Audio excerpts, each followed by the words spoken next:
Bonsoir, bienvenue sur Fox Society, une émission où on part d'un micro-phénomène de société, on essaie de décrypter une pensée sur son impact au niveau philosophique, sociétal, sociologique, tout ce qu'on veut. Politique, évidemment, le politique. Aujourd'hui, autour de la table, nous avons Nicolas. Salut. Et Céline. Bonjour. Et nous allons parler du phénomène des applis de rencontres, et notamment de son Satan emblématique, Tinder. Parce que c'est le plus connu, tout simplement, en fait. C'est surtout que c'est le numéro 1. Voilà, c'est ça. Ouais. Donc, déjà, pour commencer, je pense qu'on a... On peut présenter un peu... On peut présenter l'entreprise, mais surtout, on a fait tous les trois l'expérience d'y être, aussi. Ouais. Sur Tinder, ouais. Donc, Seulement pour l'expérience. Et donc... juste pour des raisons sociologiques, rien de plus.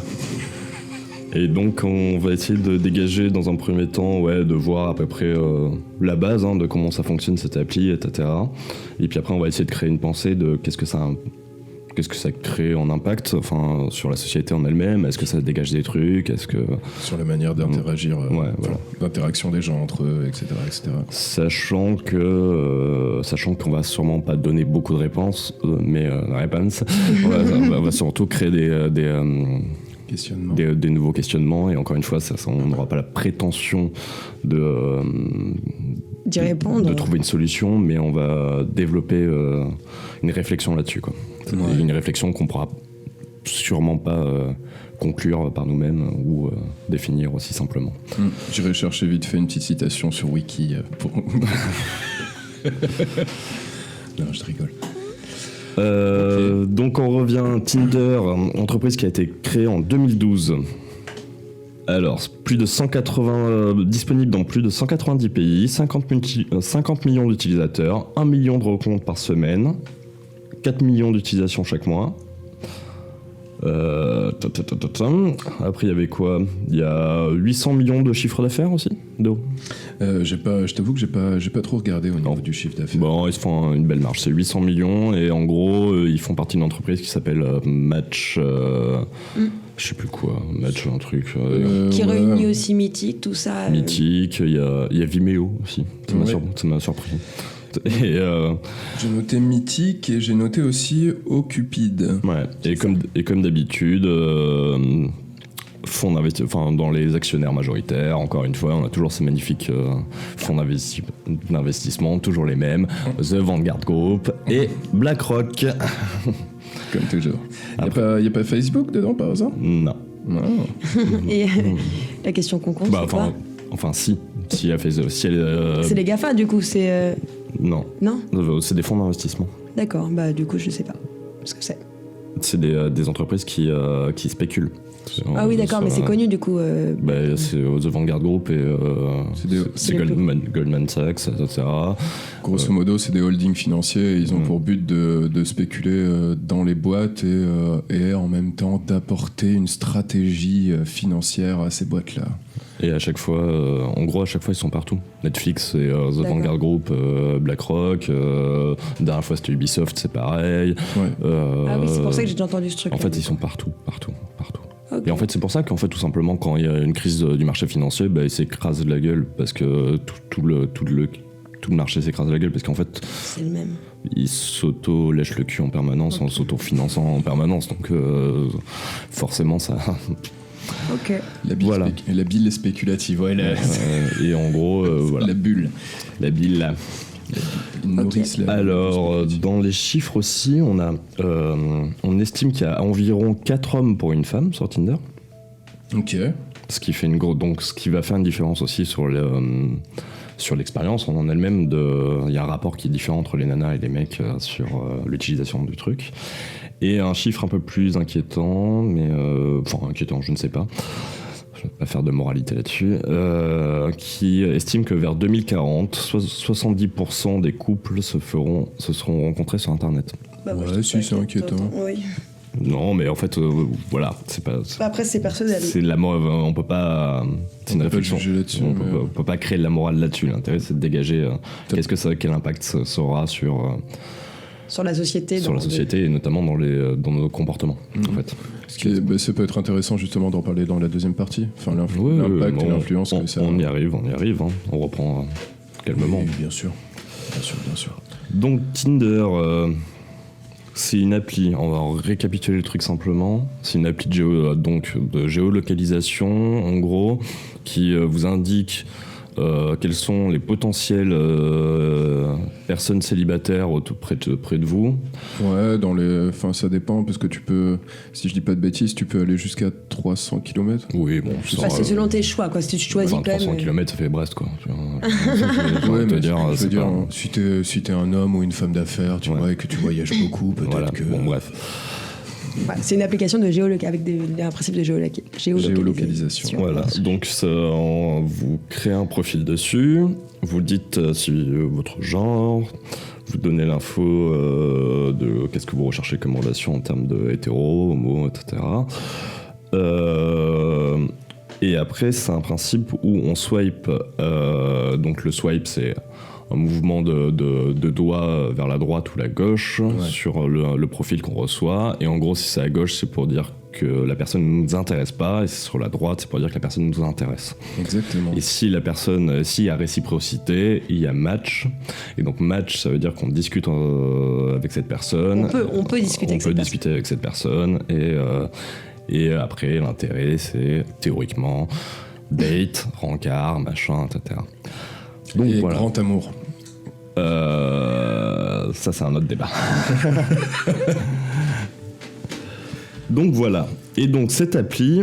justement, j'ai une petite information quand tu parlais de la question du choix, donc que ce soit hétéronormé, homosexuel, ou etc., etc. Il y a aussi une question où en 2016, ils se sont engagés avec l'asso Gay and Lesbian Alliance Against Defamation pour permettre aux personnes non binaires de s'identifier à de nombreux genres. Oui, donc ils ont ouvert leur politique à... Oui, mais maintenant je crois qu'il y a le truc des plans A3 aussi. Un couple, etc. Ce qui était développé à la base par une appli à Londres qui s'appelait Frinder. Et ils ont récupéré le truc, etc. Mais dans les applis de rencontre, moi j'ai plein de trucs intéressants là-dessus. C'est que j'ai vu toute une liste d'applis de rencontre différentes. Il y a des trucs assez tarés. C'est-à-dire que c'est pas que Tinder, encore une fois, dans les applis. Voilà. Il y a par exemple, il y a un truc qui s'appelle Insomniac. C'est une appli de rencontre nocturne de 20h à 6h pour découvrir les personnes insomniaques autour de soi. Ou barman, ça dépend. Il y a Jitounou, je sais pas comment on appelle, c'est une appli de rencontre chrétienne axée sur le projet de mariage. Oh la vache. En même temps, c'est pas étonnant en fait. T'as Mektoub, musulmane, donc pareil, appli de rencontre musulmane et maghrébine. T'as J-Date, célibataire juif. Alors celle-là, elle me fait beaucoup rire, tu vois, je serais limite tenté de l'essayer, c'est Hater, détestez-vous les mêmes choses? Ah oui, il y a vraiment un panel t'as énorme. My 420 Mate, parce que je vais pas le dire en anglais, je m'en rappelle plus. Une appli pour trouver l'amour entre fumeurs de cannabis. Oui, d'accord, j'ai compris. Et il y a Run to Meet pour célibataires sportifs. Donc il y a vraiment de tout en fait. C'est vraiment... de plus en plus ciblé en fait. Mais on reviendra sur ces trucs-là parce qu'il y a une logique aussi là-dedans. Bien sûr. De faire ça. C'est de l'abstraction pure et dure. Enfin, il y a une séparation de tout, c'est-à-dire que. Mais il y a une volonté de. De te mettre avec les gens de la même catégorie sociale que toi. Même si dans la vraie vie ça existe, en fait, on sait que Tinder et ces applis-là contribuent énormément à ça. Justement, ça peut peut-être permettre aussi d'embrayer. Ou c'est peut-être pas sur ça que tu voulais embrayer Non, je voulais parler d'abord de tout le principe de fonctionnement de cette situation-là et au niveau philosophique avec la dopamine, la récompense aléatoire, le degré esthétique, etc. Ouais, c'est plus ou moins là où je voulais en venir aussi. Donc Tinder, en gros... après, si vous voulez embrayer, vous pouvez embrayer aussi, il n'y a pas de souci. Non, embraye. Alors, mais ça fonctionne avec le principe de la récompense esthétique. C'est-à-dire que quand, en gros, nous sommes prédestinés, via l'évolution biologique, à apprécier donc avoir un degré esthétique, c'est-à-dire qu'on recherche chez les autres le partenaire ou la partenaire qui serait le ou la meilleure reproductrice possible. Ouais. Et donc, en gros, il y a cette forme-là reptilienne de notre cerveau qui agit quand on a un profil qui s'affiche, et donc on va essayer de chercher, à travers des photos, le degré esthétique de et donc avoir une récompense esthétique. La récompense esthétique, c'est le match. Néanmoins. Pour arriver au match. Il y a le concept de... Donc forcément, quand il y a un match, il y a une libération de dopamine. Et la dopamine, en gros, c'est la molécule responsable du plaisir, de la motivation, de l'addiction, de l'addiction, etc. La dopamine, c'est une molécule que sécrète nos cerveaux qui n'a pas de satiété. C'est-à-dire qu'on peut, à l'inverse de l'appétit, etc., ça ne se calme pas. Ça c'est peut constamment être en plein, alimenté, quoi. Justement, dans un reportage, je voyais une personne qui parlait de cette application de Tinder, en l'occurrence, que le mec avait été totalement accro, et justement, il parlait d'une question de l'appétit du bas-ventre. Et je trouvais ça intéressant. Cette question d'appétit du bas-ventre, c'est un besoin constant, en fait, une faim. T'en as jamais assez, quoi. Mais c'est ça, en fait. Et il y a le concept de la récompense aléatoire. Ouais. Alors, c'est Skinner qui a développé ça. Avec le behaviorisme.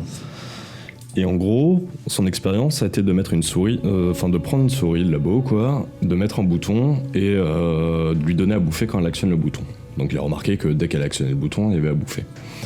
Et après, il a retenté un truc, c'est qu'il a pris cette souris, elle a activé un bouton, et sauf que là, de temps en temps, il mettait à bouffer. Pas forcément systématiquement quand il appuyait sur...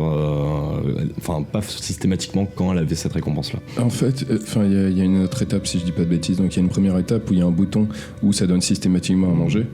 Il y en a un où ça donne pas du tout à manger. Ouais. C'est-à-dire que la souris en vient à ne plus du tout appuyer sur le bouton, et après il y a la troisième... Où de temps en temps, il y a à manger quand elle appuie sur le bouton. Et donc là, il s'est rendu compte que la souris appuyait beaucoup plus souvent sur ce bouton-là. En fait. Voilà. Et Tinder, c'est pareil. C'est-à-dire qu'en fait, notre objectif, c'est de swiper. Et en fait, de temps en temps, paf, il y a un match. C'est ça. C'est très aléatoire. C'est basé sur comme dans les casinos, en fait, dans le principe. C'est le principe du casino, ouais. Avec la tirette. C'est-à-dire qu'en gros, voilà, c'est ça. C'est-à-dire que... Et ce qui est intéressant dans le principe du casino, c'est que, comme dans le principe de la récompense aléatoire, c'est en gros, quand on gagne, on a envie de rejouer. Ouais, genre on a un match, on continue. On n'arrive pas à s'arrêter. Mais lorsqu'on perd, on est capable d'aller jusqu'à tout perdre, au final. C'est ça. Enfin, si tu le prends une personne... Comme un jeu. Comme au casino, où tu peux demander tel nombre de jetons pour telle somme, et tu vas aller jusqu'au bout de cette somme jusqu'à ce que tu gagnes quelque chose, mais sauf que les 3/4 du temps, tu ne gagnes rien du tout. Et Tinder fonctionne de la même manière, au final, quoi. C'est ça. Et donc, on s'est rendu compte aussi, alors ça a été une grosse polémique, notamment c'est grâce au travail du portail. Grosse polémique, donc c'est une journaliste, et qui a fait son enquête sur cette appli-là, qui était ultra présente sur cette appli. Et maintenant, ils auraient changé ça, mais à l'époque, il y avait le concept de Hello Score aussi. Ça, c'était dans les brevets. Et le Hello Score, en gros, c'est un joueur d'échecs du nom de Hello qui a développé une classification, en fait. Pas d'Hello, ouais. Qui a créé une classification des joueurs d'échecs, en fait. Oui, c'était un scientifique, c'était pas un joueur d'échecs, non? C'est un mathématicien hongrois, mais qui était aussi beaucoup présent dans les jeux d'échecs. Qui jouait aux échecs, ouais. D'accord. Je sais pas à quel niveau, si c'était pro, amateur, bref, il était passionné par ça en tout cas. Oui, donc le Hello Score, c'est le principe qu'on retrouve de si tu bats quelqu'un au jeu d'échecs, tu bats quelqu'un de haut niveau, et alors que t'es faible niveau, tu gagnes beaucoup plus de points. Donc ta cote augmente en gros. Et si tu t'es haut niveau et tu te fais ramasser par un faible... Hello par un faible niveau, en fait tu perds énormément de points. C'est un système de cote, en fait, tout simplement. Et dans Tinder, ça existe. Et qui se retrouve aussi par la même occasion dans énormément de jeux vidéo à classement, quoi. Oui, bien sûr. Et dans Tinder, ça existe. Et dans Tinder, ça existe. Mais de toute manière, Tinder a fait appel à des mecs du jeu vidéo pour bosser sur les interactivités, comment on crée, comment... Ça a vraiment existé ce truc-là. En fait, Okay. Ils ont vraiment fait... et je crois que le principe de même et le score, en fait, ils ont dû faire le pont avec ça, mais je crois que c'est parce qu'il y en a un mec qui jouait à Warcraft, etc., et que le mec sur Battle.net sûrement, et qu'il y a ce principe-là dans Battle.net, en fait. Donc les ponts sont... Bah moi tu vois, il m'arrive, je vais prendre l'exemple de Hearthstone quoi, où il m'arrive de jouer et c'est exactement le même principe de classement, c'est-à-dire que quand tu joues contre un gros joueur, bah tu gagnes énormément de points si tu gagnes, et si tu joues contre un joueur qui est moins bon que toi, bah, tu perds énormément de points. C'est ça. Et puis il y a ce truc qui est très intelligent, et ça on va peut-être y revenir aussi par rapport à Tinder, c'est la question que t'es mis dans une espèce de caste avec les personnes qui correspondent à ton niveau de jeu. Oui, mais ça... On va en parler. Mais ça, c'est le score. Donc, c'est dans Tinder. Donc, le concept, c'est de... pour eux, c'est en gros, si tu fais un match avec quelqu'un qui se considère comme canon, etc., tu gagnes beaucoup plus de points. C'est toi, t'es un peu banal. Et si tu te fais jeter par une personne qui est moins belle, encore une fois, considérée par Tinder, que toi, tu perds beaucoup plus de points. Il y a de ça, ouais. Et donc t'as ta cote aussi. On a tous un score avec une cote là-dessus. Dessus. Sachant que, alors je sais pas si ça rentre dans ce thème-là, mais où Tinder, avec ses algorithmes, te font croire aussi que tu peux rentrer dans cette cour dite des grands entre guillemets en te présentant, si t'es un mec, une nana qui a un hello, je sais pas comment on pourrait dire ça, ultra élevé par rapport au tien, et qui fait que tu ne te rencontreras jamais, que ça ne pourra jamais matcher, parce que elle, tu la vois, donc tu peux aller, tu la trouves jolie, tu swipes vers la droite là, mais elle te verra jamais. Donc c'est pour toi te regonfler un peu et te faire un peu prendre confiance, comme si tu pouvais te donner l'illusion en fait. Il y a vraiment une question de l'ego sur oui. qui est flatté ou dévalué sur Tinder. Il y a vraiment ce truc. Ça rentre en ligne de compte. Le narcissisme, justement.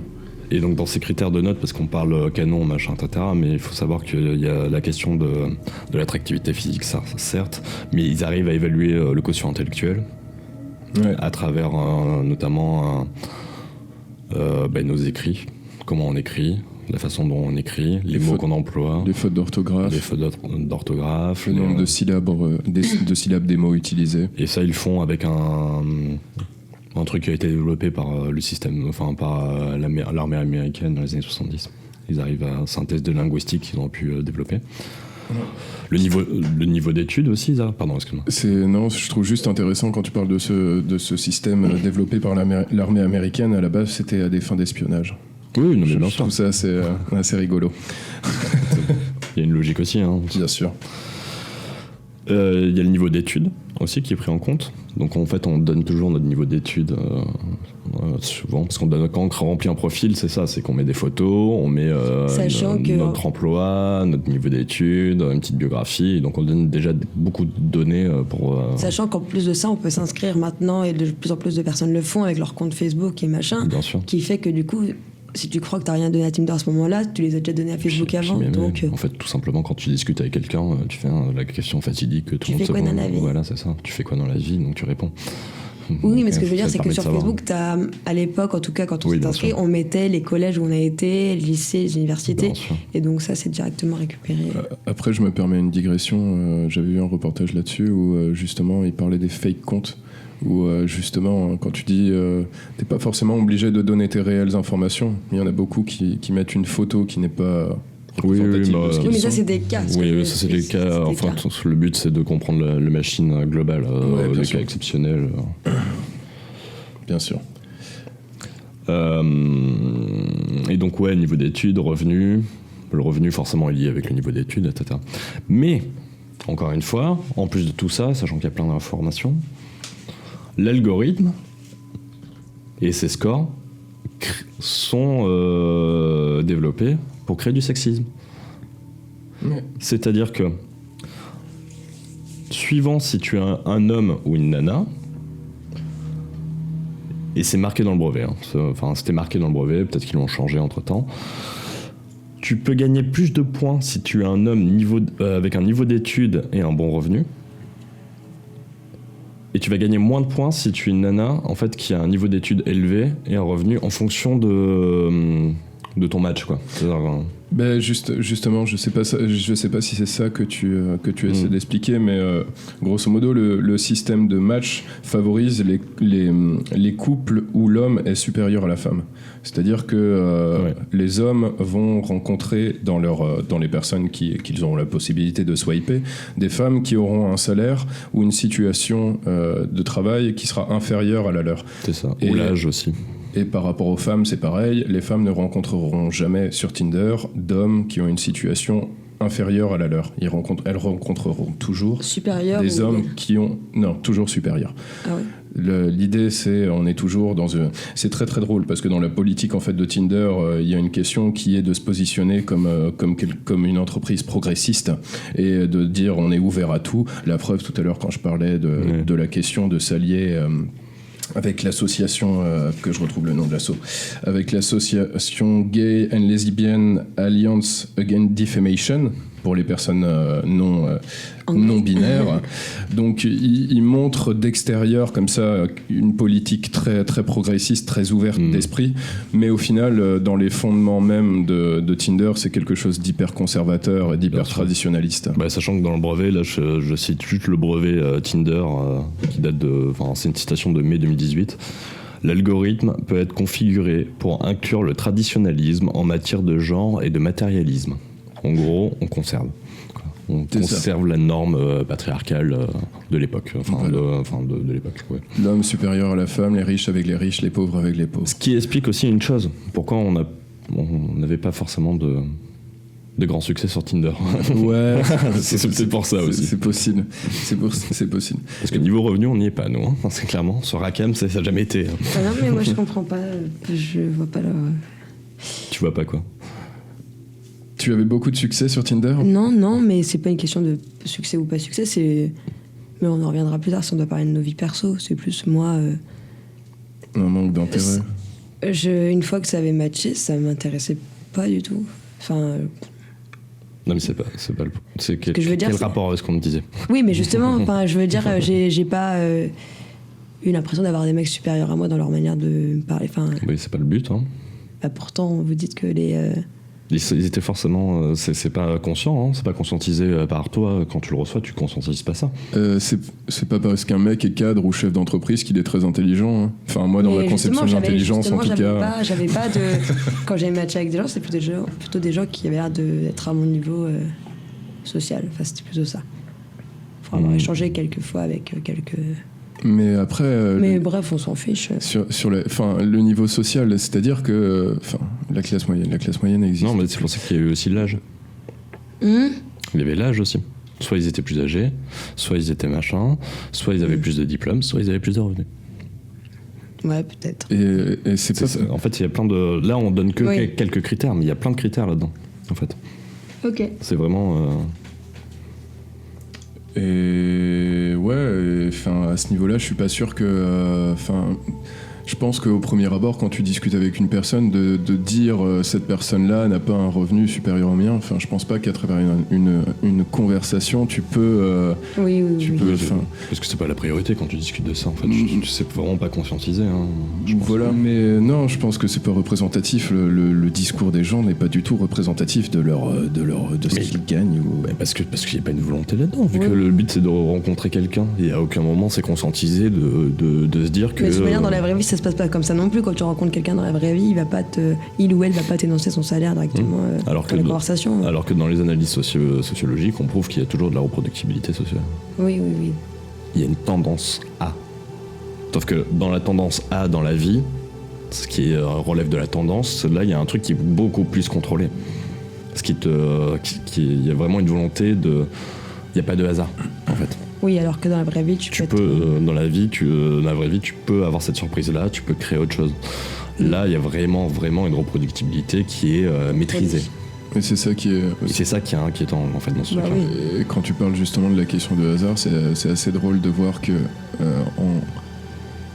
pareil, en fait, publiquement, Tinder part du principe dans sa manière de comment dirais-je, de promouvoir l'application. Donc c'est une application que les rencontres seront très hasardeuses, justement, que le hasard rentre en compte, alors que pas du tout, de par ne serait-ce que les différents détails qu'on a pu développer, et en même temps sur la question de, ça peut aller du simple truc de deux personnes qui ont l'initiale de leur prénom qui est la même, deux personnes qui sont blancs ou bruns ou roux. Tu parles par rapport à quoi ? Par rapport à la question du mythe, le mythe fondateur du couple. Ouais. Mais ça, c'est un truc en psycho, c'est en gros... le besoin de trouver des points communs avec les personnes. Quand tu te mets en couple, tu essaies de créer un mythe fondateur. Tu essaies de créer un mythe fondateur de comment on s'est rencontrés et pourquoi on était prédestinés à se rencontrer. Quoi. Voilà. On a tel centre d'intérêt, etc., etc. D'accord. Donc ouais, ça, il y a la question du sexisme. Donc, encore une fois... qu'est-ce que je voulais revenir sur un autre truc. Oui, si. Et après, toutes ces données-là, donc toutes ces données Tinder, elles se vendent sur une banque de données où l'entreprise les vend. Et donc tu peux acheter un million de comptes, par exemple, pour 135 €. Et en gros, t'as ta photo, ton âge, ton machin, ton truc, voilà, avec toutes tes infos que t'as balancées. Et c'est racheté par n'importe qui pour faire des études de marché. Et je trouve que pour 135 balles, c'est pas cher en plus. Ouais. C'est ça qui m'inquiète vraiment, parce que c'est vraiment pas cher. Pour surveiller à peu près et faire une étude de marché là-dessus. Et donc ça, c'est dénoncé par des ONG. Donc ça, c'est le principe de capitalisme de surveillance. Hein. En gros, tu récupères des trucs pour pouvoir réfléchir à une économie marchande et comment tu revends les trucs, etc. Et en fait, ces données-là, il y a des ONG qui dénoncent parce que à long terme, ça peut poser des problématiques, c'est très con, mais si tu as une assurance qui va surveiller, par exemple, une assurance santé qui va surveiller ces personnes pour voir qui rentre dans les cadres, qui est malade ou qui n'est pas malade, etc., en fait, t'as toutes tes données qui sont là-bas, elles ont juste à éplucher, et puis voilà, ça peut être des trucs qui peuvent être ultra retournés contre toi, en fait. Peut-être un peu expliquer... À long terme. Excuse-moi de te couper. Peut-être un peu expliquer brièvement ce qu'est le capitalisme de surveillance. Je l'ai expliqué. J'ai dit c'est le principe de récolter des données sur les individus pour définir une économie de marché, enfin pour définir les attentes d'une économie de marché, quoi. C'est-à-dire que c'est par exemple là à long terme, ça sera par exemple de créer des publicités réelles. Pas sur les algorithmes comme on peut avoir sur Facebook ou sur des trucs comme ça, mais créer des publicités dans le métro ou qui seront adaptées par rapport à nos besoins, par exemple. C'est ça. Et je sais que ce truc-là, tu vois, de la publicité, en gros, c'est un truc qui n'est pas encore conscientisé, parce qu'il y a un truc très orwellien, encore une fois, et ça, c'est des trucs qu'on a du mal à conscientiser. Mais en gros, on sait que ça existe déjà maintenant dans les séries télé. C'est-à-dire que dans les séries télé, ils peuvent changer un élément du décor. Pour correspondre... Une bagnole, par exemple, il y a une bagnole, ils peuvent changer une bagnole. Il y a un logiciel qui fait ça avec un algorithme. Et en gros, ils peuvent changer une bagnole pour dire, tiens, là, on est en France, donc le marché, c'est Mercedes. Bam, on présente tel Marco. Là, on est en Allemagne, ça sera BMW, après, ainsi de suite. Et ils peuvent faire ça en fonction des pays. Des pays, ouais. Et c'est un truc de ouf, et ça va bientôt arriver... Enfin, là, c'est sûr. Ça va bientôt arriver dans les prochaines années, on aura ça. C'est acté. Okay. Donc oui, moi ça m'étonnerait pas du tout dans notre société actuelle de voir apparaître effectivement des publicités dans le métro, dans le bus, ou qui seront adaptées en fonction du quartier, ou c'est ça des individus. Ouais, voilà, si tu veux, tu vois les écrans numériques qu'on a à l'heure actuelle ? Oui.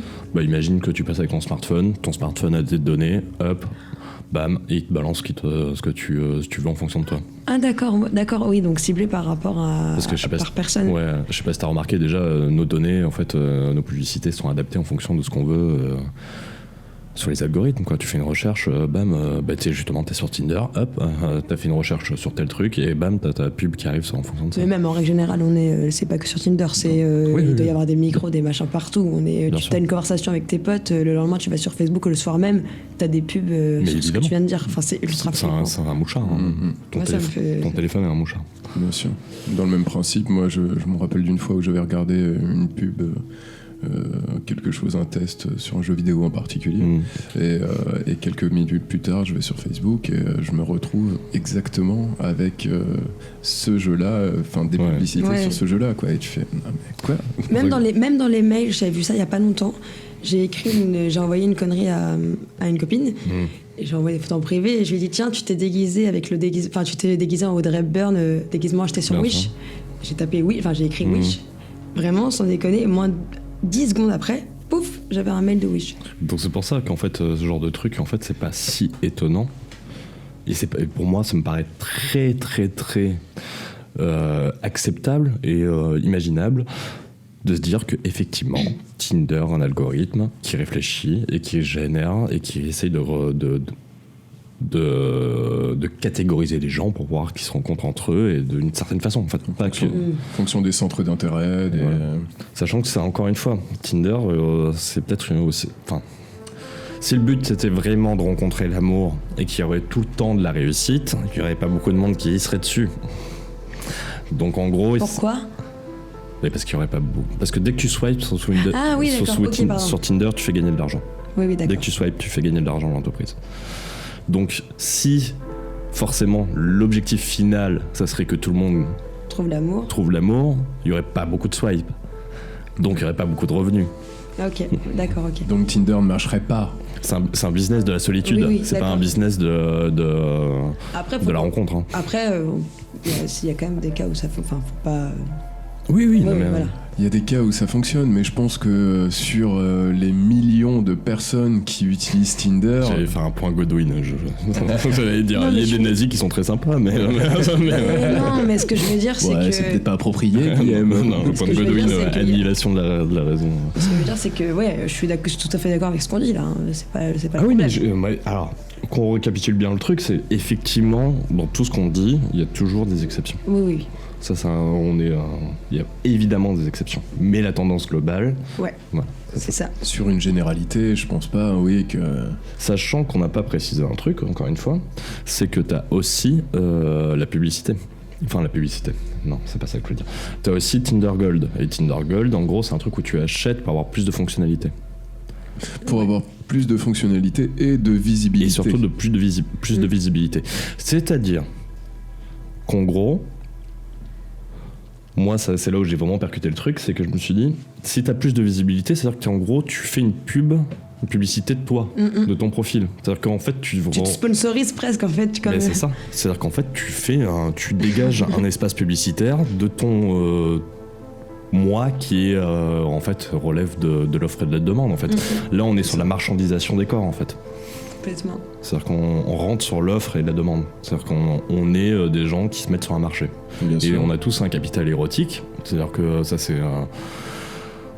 en gros, c'est comme le capital, c'est comme l'habitus chez Bourdieu, c'est le capital culturel. En gros, les réseaux, le machin. Enfin, on relève du degré esthétique, quoi. Et le capital érotique, en gros, c'est ce que tu vends, en fait. Ce que tu vends pour essayer d'être attirant, relationnel, quoi. Ok. Bref. Donc la question en fait qui se pose, c'est que dans tout ça, c'est que comment dire, c'est que en gros, il y a toute une génération, qu'on le veuille ou non, ça c'est un fait. Il y a toute une génération qui ont commencé, qui est pas la nôtre, hein, clairement pas, qui ont commencé leur vie relationnelle et sexuelle. Ils ont commencé à vraiment avoir des relations et ils ont commencé à baiser avec Tinder. Et donc ça a forcément un impact. Enfin, moi je pars du principe, ça c'est purement personnel, hein, peut-être que je me plante totalement, que cette transition elle s'est faite dans les années 90. C'est-à-dire que, comme justement on a pu se dire entre nous, bien sûr, certaines personnes ont connu Tinder n'existait pas dans les années 90 puisque c'est arrivé en 2012, mais je pense que ces transitions, qui soient technologiques, systémiques, elles arrivent avant... je me perds dans mes propos purs. Faut savoir qu'avant Tinder, il y avait aussi toutes ces applications-là, il y a eu Mythique, il y a eu Adopte un mec, tout ça, mais tout ça c'est arrivé après un moment où les gens ont quand même connu un monde, entre guillemets, sans rien. Ouais, bien sûr. Sans ces applications-là. Je trouve qu'il y a un truc qui diffère énormément en fait dans tout ça. C'est que par rapport à cette génération actuelle et cette génération, nous, sachant qu'une génération c'est 30 ans, c'est con, mais en fait c'est l'arrivée la montée du web, quoi, du cybernétique, quoi, en fait, et que puis même du smartphone. Et du smartphone, mais tout ce que ça comporte. Donc forcément, nous, on a connu les dernières bribes du monde d'autrefois. C'est-à-dire, en gros, à l'époque où, concrètement, Canal+ crypté et magazine, quoi. C'était ça, la sexualité, quoi. Puis quand libéré, quoi. Donc, forcément... Bien sûr. Et puis même sur la question du cybernétique, à l'époque, les PC, pour accéder à Internet, c'était pas du tout aussi simple que ça peut l'être actuellement. Moi, je pense qu'il y a quand même une grosse différence. Et puis après, c'est pareil. En fait, il faut prendre en conscience qu'il y a toujours eu des bouleversements au niveau de la sexualité, que ce soit dans les années 60-70, par rapport aux années 50, etc. Mais notre génération n'a pas le même... comme la génération au-dessus, qui utilise ces applis d'ailleurs, n'a pas les mêmes façons de les utiliser. Ça c'est clair, il y a des études qui ont été faites sur ça, et donc on voit très bien que effectivement les quadras, quinquas et les sextas n'utilisent pas du tout la même façon que les trentenaires, que les millennials actuels. Ok. Ça c'est attention par rapport à la question de millennials, parce que je crois que les années 90 sont prises aussi dans les... Oui, mais... On parle déjà, on va dire, que soyons clairs, de nés dans les années 2000. Voilà. Ouais. Personne n'est dans les années 2000. Et donc ces nouvelles générations utilisent ce truc-là. Et on sait que c'est de plus en plus démocratisé, etc. Et c'est leur première relation. Néanmoins, moi ce que je veux montrer, c'est que même si tu l'utilises pas, ça a un impact. Bien sûr, ça a un impact dans les relations que tu peux rencontrer autour, qui elles peuvent utiliser déjà d'une part. Ouais. Et puis ça a un impact global, puisque c'est une manière de réfléchir. Il y a une transmutation de la société. Ouais. Qui est globale. Ouais, c'est une transmutation de la société, parce que même si ça t'impacte pas toi, comme tu disais, ça impactera forcément des gens qui vont vivre ça. Et par l'expérience, parce que aussi nos relations sont basées sur l'expérience, qui soit les propres, on crée autre chose aussi. Bien sûr. C'est-à-dire que... Et donc en gros, déjà, il y a une espèce de truc de marché. Pour moi, il y a une loi de marché là-dedans.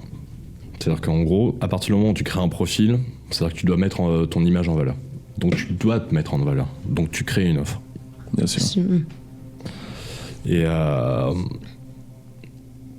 en fait, créer un profil, c'est vraiment l'expérience qui est la plus non naturelle au monde, en fait. C'est qu'en gros, tu influes sur ton image, en fait. Tu crées une image.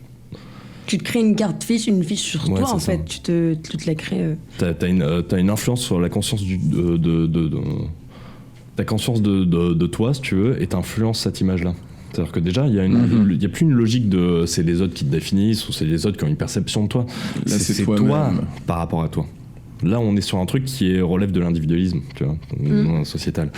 Ouais, et qui relève de l'individualisme et qui relève aussi d'une question de narcissisme, en fait. Évidemment. Voilà. Parce que... Mais l'un est peut-être lié avec l'autre aussi, soit dit en passant. Bien sûr. Oui, c'est pas faux. Ouais. Mais c'est surtout là où je voulais en venir, c'est sur cette question où je sais plus où je voulais en venir. Non, c'est génial. Sur l'image sur le rapport à soi-même. C'est-à-dire que je pense... peut-être que là je vais faire une généralité, un jugement de valeur ou je ne sais quoi, mais du coup, quand tu vas sur ce genre de site, je pense pas que le but ce soit de te dégrader ou de te dénigrer.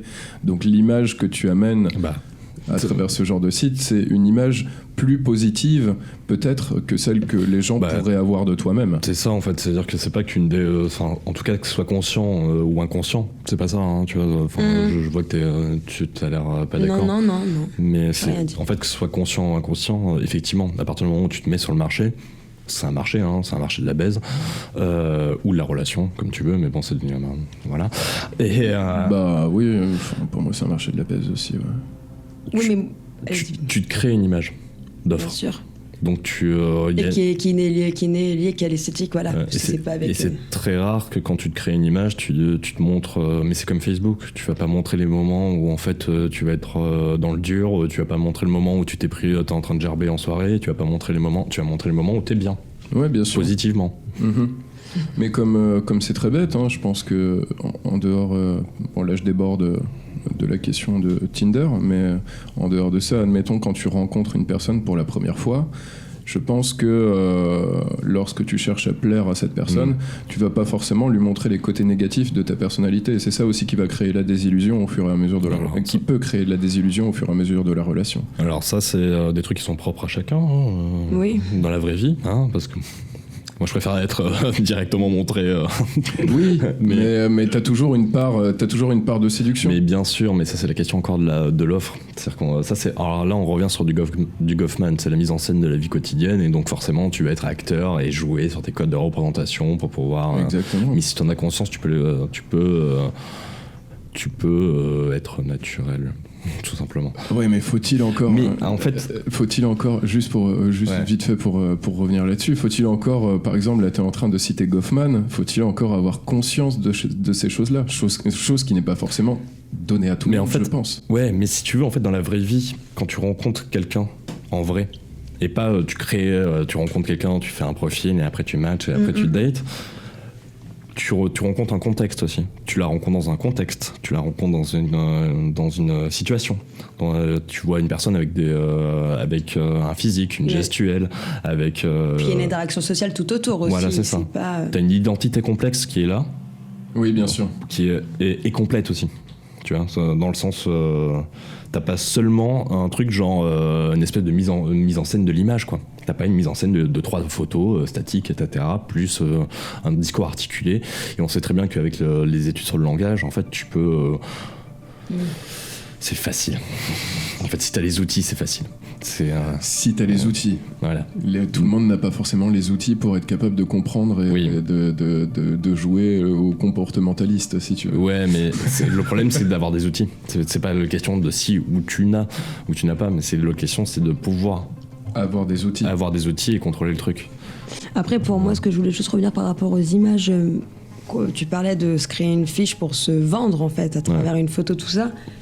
Je sais plus exactement, c'est plus aussi bien clair dans ma tête que ce que je voulais dire tout à l'heure, mais ça marche pas que sur Tinder, en fait. C'est ce truc-là, de rapport à l'image, tu l'as dans tous les réseaux sociaux, en fait.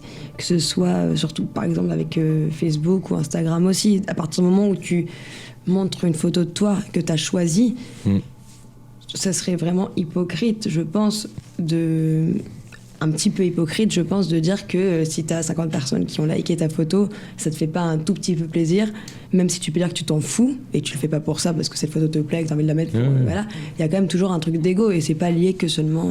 Mais je sais plus comment le dire exactement parce que c'était beaucoup plus clair et pertinent avec Tinder tout à l'heure dans ma tête. Je pense pas. Mais on l'a précisé, ça surtout. Non, mais je sais plus, non.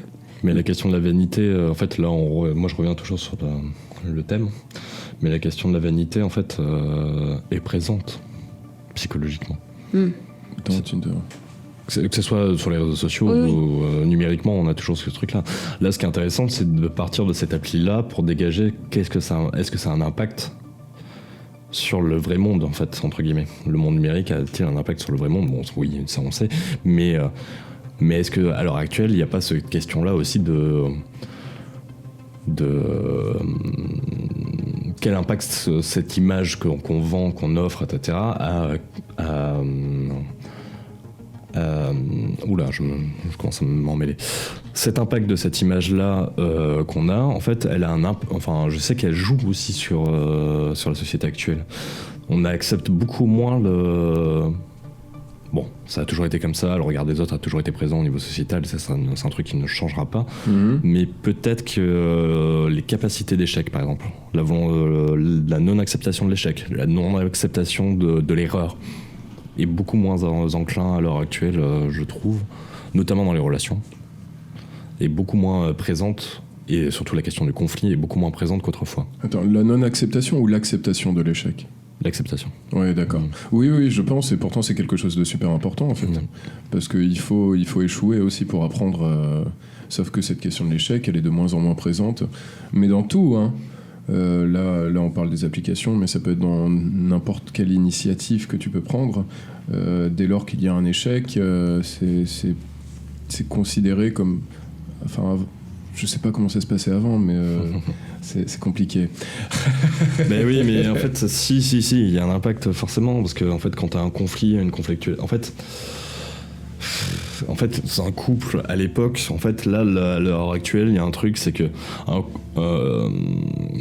à l'heure actuelle, un couple, il y a vraiment un truc du. Alors, c'est une tendance globale. Encore une fois, ce n'est pas la réalité ancrée. Il y a des exceptions, mais il y aurait un truc qui voudrait que dans le couple, chacun veut continuer à exister en tant qu'individu au détriment du collectif. Ouais. Mais quand je dis individu, ça veut pas dire que chacun n'a pas une individualité propre. C'est-à-dire que chacun veut exister en tant qu'individu en n'acceptant aucune construction ou déconstruction par rapport à l'autre, en fait. C'est ça que je veux dire. C'est-à-dire qu'en gros, ce qui relève de la passion, on sait très bien que la passion, c'est un truc qui est de l'ordre du prise du risque.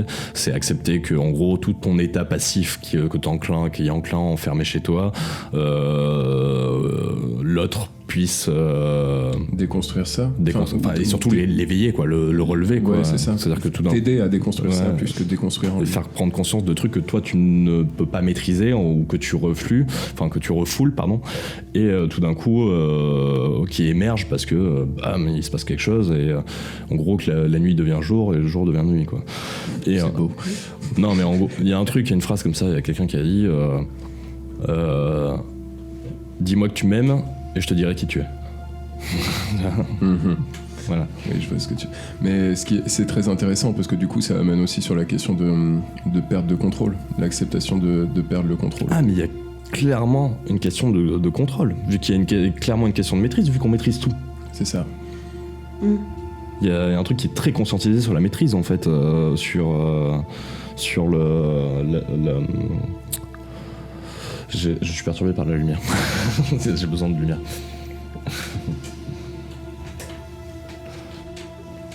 Vas-y, c'est quand tu veux. C'est bon ? J'avais pas coupé en fait. Ah oui, pardon. Bon, vas-y, fais une marque et j'entends. Oui, vu qu'on maîtrise tout, il y a forcément un truc de contrôle, effectivement. Ben ouais, et puis ça va justement, quand on parlait tout à l'heure de la manière avec laquelle on prend ses photos, avec laquelle on se met en situation sur ces photos, il y a justement un contrôle sur la manière avec laquelle on se vend, quoi. Mais évidemment. Tout est contrôlé et nous-mêmes on accepte ce contrôle et de le pratiquer. Il y a un concept pour moi il y a un concept de marchandisation du corps, quoi. Bah oui, c'est pour ça que on est jugé que sur le physique, quoi. Et puis on participe et c'est pas du tout un jugement là, du coup, c'est pas du tout un jugement de valeur par rapport à ces personnes qui utilisent. C'est ce que on juge pas. Les utilisateurs, on juge la manière dont c'est. L'impact que peut avoir cette entreprise et ce genre de. Oui, et puis c'est juste que là, je vais peut-être m'égarer un peu, mais se faire. Je vais sûrement m'égarer là. C'est surtout. Égare-toi. Mais non, mais je trouve ça hyper triste de faire du bise comme ça sur des gens qui se sentent seuls, en fait, qui ont ce truc-là où on se rend compte de plus en plus que c'est dur d'aborder des gens dans la vraie vie, et donc tu vas créer un bise là-dessus et ça va marcher de ouf, et que on est tous des petits moutons. Alors, pas tous, mais beaucoup de gens s'en rendent pas compte quand même. On peut pas leur en vouloir. Quand on s'est inscrit, nous, sur le réseau Facebook, quand on a commencé, personnellement, en 2010-2011, j'avais pas du tout le même rapport à cette application-là que je l'ai aujourd'hui. Bien sûr. Donc on peut pas, voilà. Et je trouve ça juste à gerber, en fait, juste de jouer sur ce genre de truc qui ne te... Black Mirror, quoi, qui te met dans un monde virtuel, en fait, est hyper dangereux, parce que là, le jour où, si un jour on se réveille vraiment, je sais pas comment on va faire pour se réveiller, mais si on se réveille vraiment, ça va avoir des conséquences ultra graves, et plus graves que si on avait laissé les choses se faire sans créer cette illusion constamment. Et puis t'as un truc, en fait, tu disais égarement, tu disais que tu t'allais t'égarer, mais je suis, en fait...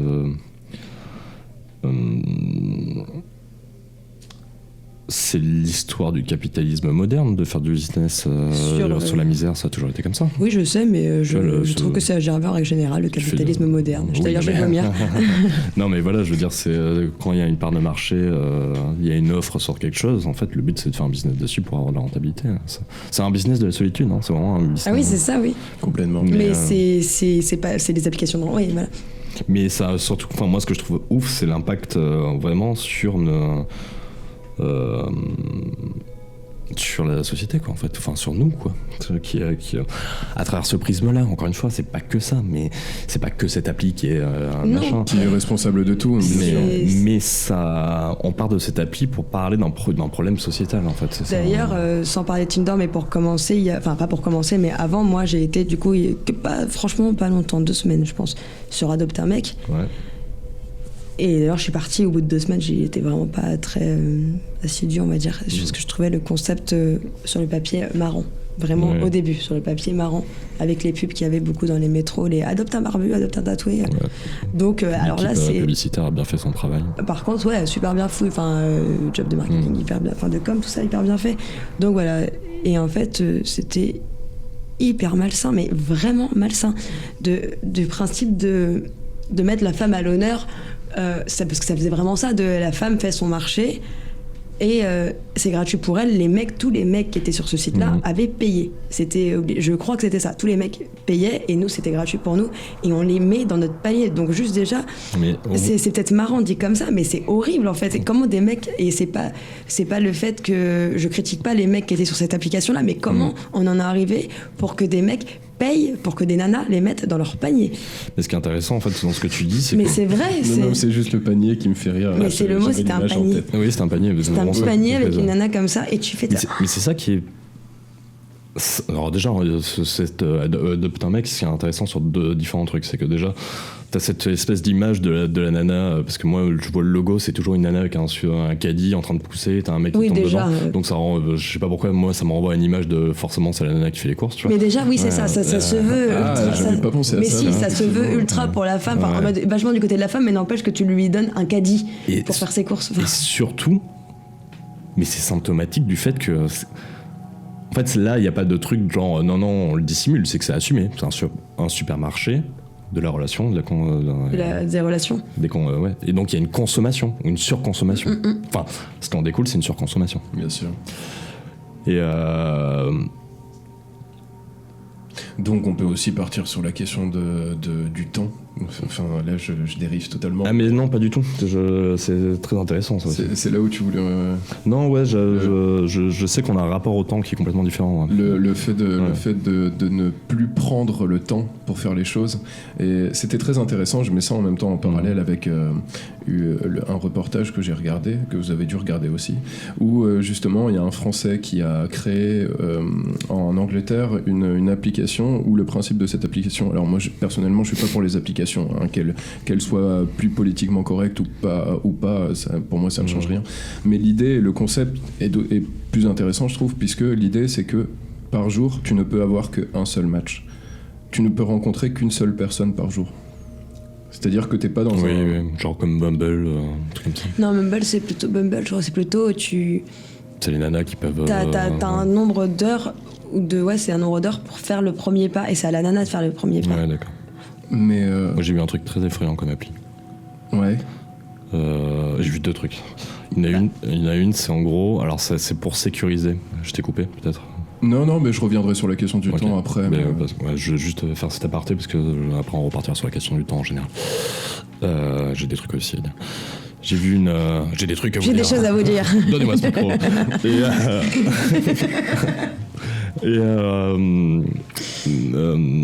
J'ai vu un truc qui était parti d'une bonne intention mais qui est ultra problématique, je trouve.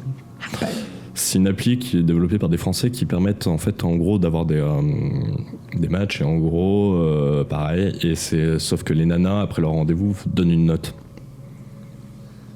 Ah bah c'est cette application là alors. Mais je trouve ça dégueulasse. Ah oui, mais dans le fond, je trouve pas ça. Moi, pas parce que là, je parlais juste de la question du temps. Hein. J'ai pas dit que l'application en elle-même, je la trouvais plus politiquement correcte. Parce que là, on arrive sur le système de notation. C'est pas le truc. Effectivement, l'idée de base, la bonne intention, c'est de au cas où s'il y a des dates avec des mecs ultra creepy, etc., ultra dégueulasses, machin. Creepy, quoi. Ouais, carrément. Et, C'est le mot, un glauque. ouais, voilà. Et Mais même dans notre manière de ça, c'est- parler, quoi. ça, c'est pour l'anglicisme. ça, c'est pour enfermé. protéger ces nanas-là. Mais il y a un système de notation. Et le système de notation, on sait ce que ça donne. C'est-à-dire, si on veut savoir comment la société évolue au niveau économique, on regarde ce qui se passe outre-Manche. Si on veut savoir comment la société évolue au niveau sécurité, et notamment sur la question de ces données et des datas, on regarde côté Asie. Et en France, maintenant. Mais c'est pour ça qu'on regarde ce qui se passe en Asie et Bien pour sûr. savoir ce qui va arriver plus tard, quoi. Bien sûr. Et le système de notation, c'est la problématique la plus horrible. Mais déjà, on se note tout le temps. Imagine que tu te notes maintenant dans tes relations, quoi.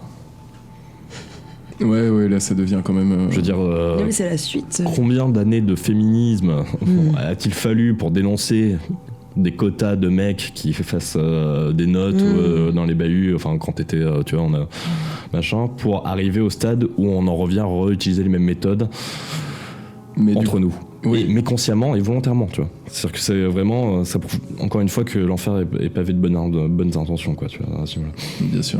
Ah, mais c'est ce qu'elle parlait, la nana. Judith. C'est pas de ça qu'elle parle. Vous avez bu un café, vous êtes potes. Non, je sais plus son nom de famille. Alors, la nana, c'est de ça qu'elle Judith parlait parce Duportail. qu'elle disait qu'elle avait l'impression d'être retournée au collège et que où elle avait pas. Ouais. C'est pas ça. Si, oui, tout à fait. Et qu'elle disait, voilà, c'est exactement la même chose. J'avais l'impression d'avoir que c'était la même chose que dans la cour de récré en 5e où machin, il avait bien voulu m'inviter, mais il notait toutes les filles de la classe et que elle avait le droit à 5/10 parce qu'elle était sympa, mais quand même elle était un peu grosse et moche. Donc elle avait quand même la moyenne. C'est super intéressant que tu parles de la question du collège parce que moi du coup ça m'amène au concept d'adolescence et où au final de plus en plus les êtres ne deviennent pas des adultes mais des adolescents. C'est-à-dire que là tu parles de quelque chose où la nana avait l'impression de revenir au collège. C'est-à-dire qu'au collège, pour moi le collège c'est la période du jugement de valeur à tout va, quoi. C'est-à-dire que tu vas te mettre dans un groupe de potes parce qu'ils sont comme ci, parce qu'ils ont une telle influence, Mais ça une telle continue. popularité. Après, c'est tout ce qui est l'adolescence en elle-même, c'est aussi le moment où t'es le plus dans la consommation aussi. T'es vachement le plus. Tu te cherches, quoi. Ouais, et t'es vachement réactif par rapport à la société de consommation. C'est-à-dire que je veux telle marque, ça c'est à la mode, ça c'est le machin, etc. Bien sûr. C'est ça. Ça s'arrête quand Et Parce que des fois. ouais, et t'as aussi, pour revenir sur ton concept d'adolescence, moi je pars tirer sur un bouquin qui s'appelle La stratégie de l'émotion, qui est dans cette on est dans cette infantilisation du citoyen par l'émotion en fait. Complètement. Et ça crée du pathos, de l'émotion à tout va en fait, qui annihile totalement la raison. Encore une fois, l'émotion peut nourrir la raison, mais elle ne peut pas l'annihiler. Parce que si on l'annihile, là on relève d'un truc où il n'y a plus d'analyse du tout sur la société. On est purement dans du pulsionnel en fait. Et c'est surtout qu'on a un gouvernement qui sert de figure paternelle, parentale, Oui, bien là-dedans, sûr. tu Oui, vois. je vois où tu veux. Et qui peut nous amener Vers une infantilisation de masse comme c'est Mais il y a une logique, hein, c'est actuellement le cas. Mais c'est comme ça actuellement le cas. C'est-à-dire que le Covid, responsabilisez-vous, on va vous responsabiliser, machin, etc. Ah bah tiens Macron. C'est-à-dire que c'est pas on se responsabilise nous Sachant en que tant que c'est citoyens. vrai. C'est le gouvernement qui décide comment qui nous responsabilise à notre place. Oui, et Voilà. puis ça pousse, ça fait une grosse aparté sur le Covid, c'est qu'après ça commence à faire des clivages entre nous, le peuple, en se montrant du doigt de qui. nous, le peuple. Non, mais pas en montrant ce que un tel il a pas fait bien, ce que ta voisine Bien elle a sûr. pas fait bien, et que personne se questionne vraiment sur qui là-haut il fait vraiment, enfin qui là-haut ne fait vraiment pas bien les choses, quoi. Ça n'existe pas le paradis, Céline. Oui, bah j'en ai rien à foutre. Bon, je voudrais revenir juste sur un mais- truc. Donc cette question du temps. Ouais, Et le temps. en fait, moi j'ai plusieurs concepts à cette question du temps. En fait, on revient sur le match Tinder, donc on a un date déjà. Il faut Pas savoir que tout le temps. oui, non mais Je rigole. le date c'est la deuxième rencontre, c'est pas la première. La première elle est sur l'appli. Et notre première rencontre, elle est du fait qu'on a swipé et checké une photo quoi, des photos. Déjà il y a un concept de voyeurisme. dans le sens où tu regardes une photo que toi tu-même tu ne sais pas, alors que quand tu regardes quelqu'un dans la rue, si la personne peut te capter ou inversement, hein, tu vois. Donc il y a un concept de voyeurisme là-dessus. Et je sais pas, mais en fait on est quand même à l'opposé du romantisme classique, hein, là, quand même, hein. Tu checkes une photo, machin, première rencontre. Tu vas que pour un physique, clairement. Tu vas prendre un rendez-vous avec quelqu'un juste parce que tu l'as trouvé attractif physiquement. Enfin, là vous parlez beaucoup de la question de l'attractivité visuelle, physique, mais il y a aussi quelque chose pour moi à prendre en compte, une deuxième étape qui se passe sur l'application, c'est l'échange qu'on peut avoir avec une personne. Ouais. Enfin, moi je sais que c'est une partie qui m'a traumatisé. Mais moi de ce que étant allé sur Tinder, je sais que c'est la partie moi c'est pas ça. Je me permets juste vite fait, Céline. Moi vu les études, moi mon trauma il est pas là, hein. Vu les études qui ont démontré qu'en fait on a forcément une reproductibilité sociale, je comprends pas pourquoi j'ai eu autant de propositions de personnes en école de business et en HEC et qui adorent Netflix, quoi. Là j'ai fait qu'est-ce qui s'est passé, quoi.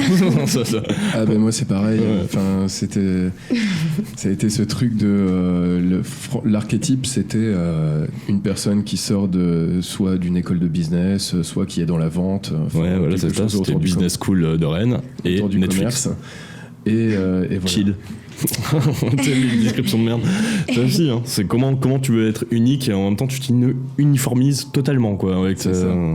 Et juste pour revenir sur la question donc il y a cette première étape où il y a justement la question de tu me plais, je te mets dans le panier, ou tu me plais pas, je te swipe à gauche. Voilà, je te mets à droite, je te mets à gauche. Ça parle bien, à droite, à gauche. Il n'y a pas de hasard. Il n'y a pas de hasard. Je te tège à gauche et je te prends à droite. Ouais. Et du coup, voilà. Et il y a la deuxième partie qui est la partie du dialogue. La partie du dialogue sur l'application. Moi, personnellement, ça m'a traumatisé parce que je n'ai jamais su comment commencer une conversation. Salut, ça va, comment ça se passe? Parce qu'il n'y a rien de naturel, en fait. Parce qu'il n'y a rien de naturel et parce que tu connais pas les gens. Bah non. Donc, parce que tu aurais dû utiliser ta méthode. Salut, tu veux boire un café? Ouais, j'aurais peut-être dû faire ça au final. Mais je pense que je vais pas faire de généralité, mais j'ai l'impression que. Alors si je vais faire une généralité, je pense que tu peux avoir quand même cette partie-là sympa du dialogue et qui fait que tu as envie de rencontrer la personne, mais de ce que j'ai pu en voir, et c'est pour ça qu'avant l'émission je vous ai demandé, tiens c'est drôle, ça s'est fait qu'à Paris, tous les reportages qu'on a vus, ça se passait beaucoup en région parisienne, et je sais pas si c'est lié au fait que ça soit à Paris, donc énorme grosse ville, où les gens peut-être perdent moins de temps, j'en sais rien, mais moi, en tout cas c'est jamais arrivé qu'on me propose d'aller boire un verre directement et qu'il y a toujours eu 3 échanges à la con avant de dire bon si tu veux on parlera mieux en face. Mais là dans les trucs qu'on a vus de Nana sur Paris, c'était toujours premier encart sans vraiment limite rien connaître des types et d'aller à un verre. Justement on va revenir à la question du temps parce que là pour moi ça fait partie de la question du temps. Oui, mais justement, c'est ce que... C'est pas une critique, hein. C'est juste que depuis tout à l'heure, on parle du temps et qu'on digresse énormément autour, mais que... En fait, pour le temps, alors... Mais excuse-moi, je t'ai pas laissé finir. Non, c'est pas grave. C'est sur quoi? Non, mais je sais plus ce que je voulais dire. Mais en gros, là, je vais appuyer sur le truc. Hein. On va revenir sur ces idées-là. En gros, il y a tout un rapport de la surconsommation. Donc voilà. Et en gros... on est en train de supprimer en fait notre rapport au temps dans notre société. On sait que ça accélère et on n'a plus du tout la même gestion du temps, et donc en gros il faut toujours être plus rapide, et c'est une course permanente pour le temps. On n'a jamais été dans l'adage, enfin là on a vraiment cet adage là, le temps c'est de l'argent, ça n'a jamais été à son summum, quoi, à l'heure actuelle. Ah ouais, là on est au paroxysme de cet adage. Et donc cette accélération du temps, ça supprime, dans cet échange-là, notamment dans Tinder, on se rend compte qu'il y a... En fait, c'est toute la question du fantasme aussi, qui est présente, et de la sexualité. Ça supprime ou ça réduit, en fait, ces interactions-là. Quand tu discutes avec quelqu'un, donc tu as pas la personne, déjà tu crées un fantasme qui est autre, tu as une visibilité qui est autre. Bien sûr. Et souvent tu as une déception, en fait, ça peut arriver que ta déception soit beaucoup plus importante aussi quand tu rencontres la personne. Et en fait ça supprime, ou du moins ça réduit tout un processus de fantasme, d'effort, de peur de l'échec, de la satisfaction d'une victoire. Ce moment-là où tu ramènes quelqu'un chez toi, ouais, parce que c'est le hasard, et que c'était dans le bon mood de la soirée, tu vois. Tu vois. Et là, t'as plus cette satisfaction-là, parce que ça a été programmé. Donc il n'y a plus de fantasme à ce niveau-là, si tu veux. Il n'y a plus ce truc-là. Et vu que t'es sur une surconsommation, c'est un espèce de fast-food de la rencontre au final. Ouais, complètement. C'est le McDrive de la bite, quoi. Et La tâche. ou de la tâche. Ou de la tâche. Évidemment. Et donc, en fait, il y a une espèce de truc à ce niveau-là. Et d'ailleurs, ça m'étonne pas, si tu veux, qu'à l'heure actuelle, on ait une expression comme avoir la dalle, tu vois. Bah oui. Tu vois. Mais même, en fait, c'est pas qu'avec au niveau à l'heure actuelle, avoir la dalle, c'est vraiment l'expression pour dire putain, j'ai envie de niquer, quoi. Mais je sais pas si c'est lié que. Est-ce que tu penses que ça a un lien du coup avec cet essor des nouvelles applications de rencontres, tout ça, ou il y a aussi un phénomène juste sociétal en fait, où c'est lié, parce que je sais pas si ça se regardait dans l'émission, je sais pas qui va écouter ça, mais j'espère pas. Quand tu commences à niquer un peu à droite à gauche et que c'est bien que tu entames, parce qu'on va y aller après dans ce terrain-là. Non, mais que tu commences à niquer un peu à droite à gauche et que tu te rends compte après que ça devient un peu ton but, et que quand t'as rencontré quelqu'un que t'as niqué une fois et que pendant une semaine t'as pas de nouvelles, ou que tu prends le temps, c'est très du coup tu veux plus, t'as l'impression que c'est mort avec cette personne juste parce que t'as déjà consommé le truc, en fait. T'es pas passé par toute la phase qu'on pourrait considérer comme logique et presque tu rencontres quelqu'un. Je dis pas, t'as plus ça, en fait, t'as plus ce truc-là de. Ouais. La question du fantasme. Voilà, le fantasme, tu l'as c'est plus. de penser comment ça peut être la suite, etc. Ça, on te l'enlève, en fait. Effectivement, c'est pas une question de raccord entre les applications, etc. C'est qu'on part de ce constat de l'application pour dégager un problème sociétal, encore une fois. Mais justement, c'est forcément lié, là. Il y a forcément un truc qui est en fait, c'est symptomatique, c'est juste un reflet de quelque chose. Et je suis d'accord avec toi, en fait, t'as vraiment une banalisation de la relation, qu'elle soit amoureuse, etc. T'as vraiment une banalisation. C'est-à-dire qu'en gros, il y a ça au profit de la consommation. Et tu te retrouves, en fait, dans des moments, en fait, où, effectivement, tu surconsommes. Mais en fait, en même temps, t'es dans une société où la sexualité n'a jamais été autant vendue. Pas libérée, hein. Vendue. Oui, bien sûr, parce qu'elle n'est pas libérée. Je dis pas libérée, je dis vendue. Vraiment, c'est... Oui. Et t'as du sexe partout. Mais personne ne nique. Et les tabous n'ont jamais été aussi présents. Non, je rigole, mais c'est, en même temps, c'est... très compliqué de... Enfin, c'est pas que c'est compliqué, c'est que t'as une sexualité qui est facile à avoir, en fait, moi, je trouve. Au contraire. Mais qui est pas forcément qualitative. C'est ce que tu disais tout à l'heure, la dernière fois avec... Après, personnellement, moi je trouve pas qu'elle soit si facile à avoir que ça, cette sexualité, mais ça c'est peut-être propre à mon individualité. Parce que tout à l'heure, tu parlais de la question de générationnelle. Et moi, c'est ayant connu le avant Tinder. Bien sûr. Après, je sais que on n'est pas dans une émission psychologie sexuelle. Alors, en fait, on peut adopter tout à ce niveau-là. Mais en même temps, voilà, c'est ce que je veux dire. Après, voilà. Allez, on va y aller. On va pas partir du cul. Nous, on a 3 expériences différentes au niveau de la sexualité.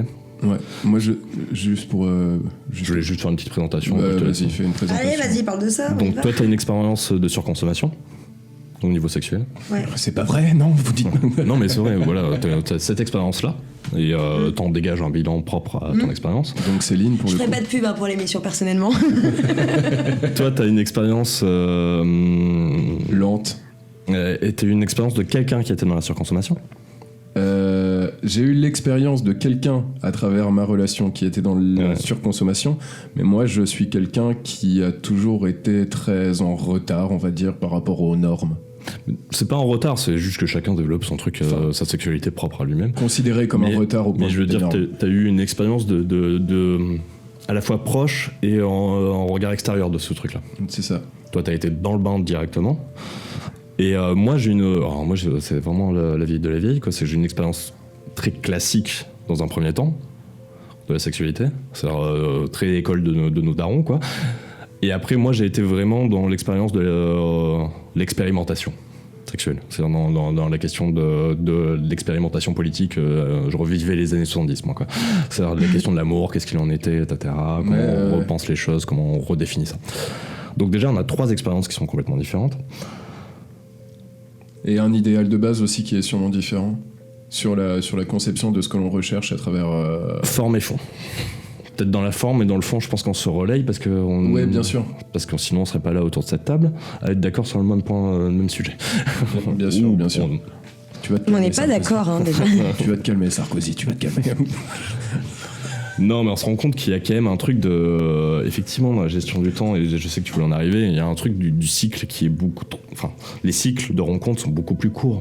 Il y a cette espèce de peur de la conflictualité, cette espèce de peur du rejet ou... Non, du conflit. C'est-à-dire qu'en fait, avant, le conflit, ça te permet de te dégager 2 points de vue, te créer une nouvelle perception du monde. Ou de te conforter.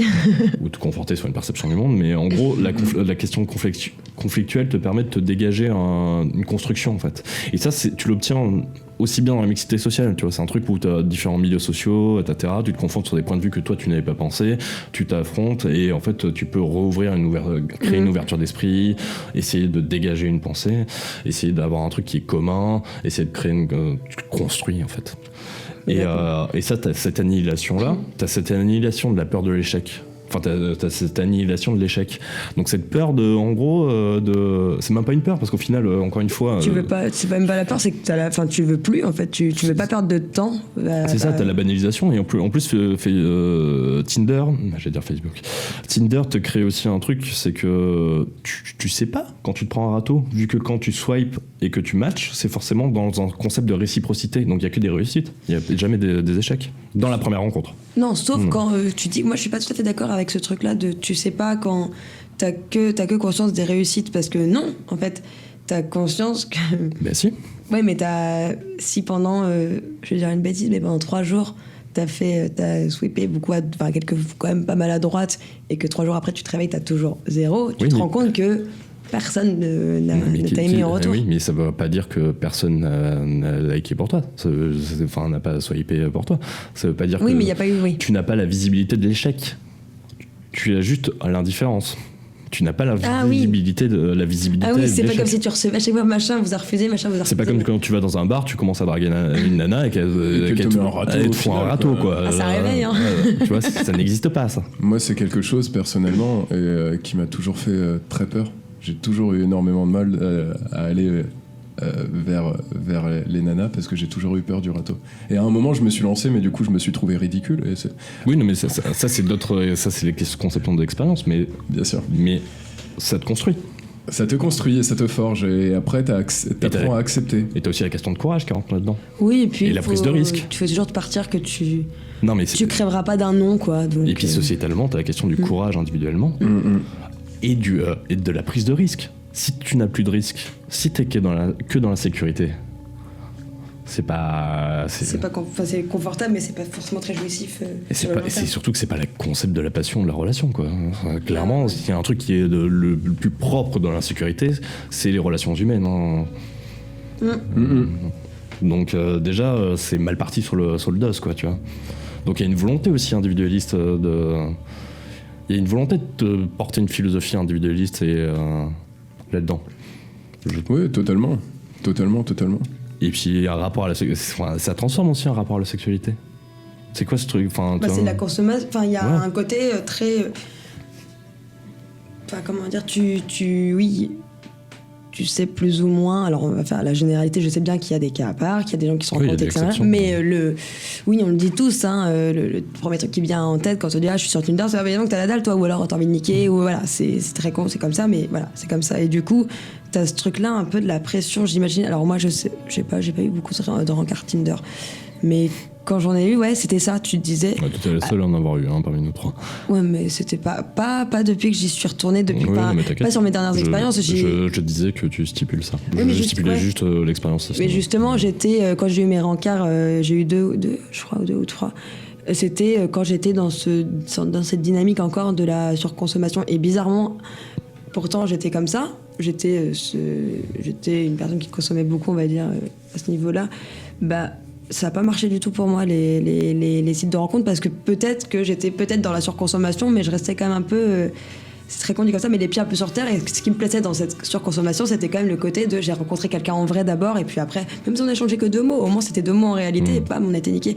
Alors que là, tu discutes avec quelqu'un et tu sais qu'il y a cette... c'est contrôlé, tu rencontres quelqu'un en boîte, tu sais pas obligé que tu rentres avec. Souvent ça arrivait. Mais t'as été pris dans ce piège de surconsommation quand même. Voilà, mais n'empêche que quand j'y étais avec des gens sur Tinder, bah c'était tu bois un verre et tu te rends compte que ça matche pas tant que ça, enfin pas du tout même, et t'es là, mais j'espère que, enfin comment je vais faire pour me dépatouiller de la situation finale qu'on attend tous les deux. Bonne qu'on soirée. a pas envie Non, mais Ouais, c'est pas ça, mais c'est ça, con, mais c'est... mais à partir du moment où t'as fait... Comment couper à partir du moment où elle a fait l'effort, si tu veux, d'y aller, c'est-à-dire qu'il y a eu déjà une volonté de créer un fantasme par rapport à l'autre. Donc de dire au niveau de la conversation, il y a une espèce de truc positif qui se dégage, etc. Elle arrive, boum, tu vois. Ah ben ouais, mais en fait tous les défauts sont exacerbés, par exemple. Tu vois, c'est ça aussi. C'est pas comme si tu le voyais directement dans la réalité, quoi. Ouais. Et donc il y a une non-acceptation de ces défauts-là, tu vois. Il y a aussi des trucs qui rentrent... Pardon, vas-y. Non, mais il y a aussi le côté de tu te dis que si tu avais rencontré cette personne dans la vraie vie, si elle s'est exprimée de la même manière, tout ça, enfin tout ce avec le discours qu'elle tenait en face de toi, en face de moi, du coup, je ne l'aurais jamais proposé, je lui aurais jamais proposé de boire un verre, et j'aurais jamais été dans cette situation-là. Du coup, j'aurais rencontré dans un bar, il m'aurait tenu ce qui me tenait comme discours, j'aurais jamais poursuivi la conversation. C'est juste que du coup, voilà, on a joué peut-être un rôle sur une conversation virtuelle pour se plaire, parce Oui, qu'on c'est avait on avait un intérêt physique au début. Et qu'en fait... Et puis surtout que oui, t'as une photo, donc voilà, c'est ça. que tu visualises quelqu'un qui n'est pas forcément ça, tu fantasmes cette personne qui n'est pas forcément ça. Avec cette photo-là, en fait, t'as un truc qui est de l'ordre de la conversation, donc tu te vends. Encore une fois, c'est l'offre, donc tu vas pas montrer, etc. Et t'as toute la communication non corporelle aussi qui est prise en compte. Bien sûr. Et qui est ultra importante. Moi, je sais que c'est le langage non corporel, c'est le truc que je maîtrise le mieux, tu vois, que les mots, tu vois. Et donc t'as pas ce truc-là de voir les types de langage, voir les gestuels. Les mimiques des yeux, Voilà. les stigmates, voir... Il y a plein de trucs qui rentrent dans l'articulation du dialogue aussi, dans la façon de parler, de s'exprimer, Là, t'es en vrai, donc tu peux comprendre là où ça... Vu que tu te vends, en fait, sur ta conversation, tu offres une image, c'est des techniques, en fait. Quand tu mets une photo, en fait, c'est une technique. Tu mets un cadre, tu choisis un cadre, tu choisis un truc qui te met en valeur, etc. On l'a fait, moi je l'ai fait, cette expérience-là, de tester les photos différentes sur Tinder, tu vois, et de prendre une photo qui me vend réellement, du mieux. Mais forcément, ça marche plus. Évidemment, ça marche mieux. Il n'y avait rien de... Si tu as des codes de l'image, c'est... bien sûr. Ça marche complètement. Et inversement, tu vois, tu connais les outils linguistiques, tu connais un peu les articulations tu lis du Schopenhauer, tu fais l'art d'avoir toujours raison, tu dis ça, hop, t'as des codes, machin, de dialoge, c'est bon. En fait, c'est dur. Dans la séduction, il y a une part de manipulation, mais là, ça n'a jamais été autant souligné, quoi, dans ce genre de truc, quoi. Et c'est pour ça que du coup, les rencarts en réel, enfin dans la vraie vie, peuvent du coup pas bien se passer, parce que c'est super facile de mentir. Derrière son écran, derrière son téléphone, derrière son ordinateur. En vrai, quand t'as la personne en face de toi, là, ça amène à de l'ordre de presque de la manipulation, mais vraiment grave, quoi. Si t'arrives à mentir oralement à la personne en face, c'est une manipulation. En fait, c'est que non seulement on te ment, mais toi aussi tu mens. C'est-à-dire qu'en fait, tu te mens aussi à toi-même.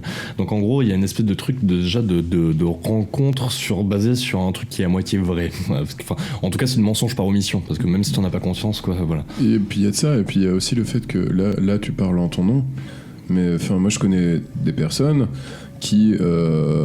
peu importe, qui sont juste là tout simplement pour niquer et qui en ont rien à foutre du discours de l'autre, que ce discours soit intéressant à leurs yeux ou pas. Alors peut-être que toi tu vois ça différemment et que justement si le discours que tient la personne, à partir de là ne te plaît pas, tu ne chercheras pas à avoir une relation. À avoir une relation avec la personne, mais il y a des personnes qui en ont totalement rien à foutre de ce discours.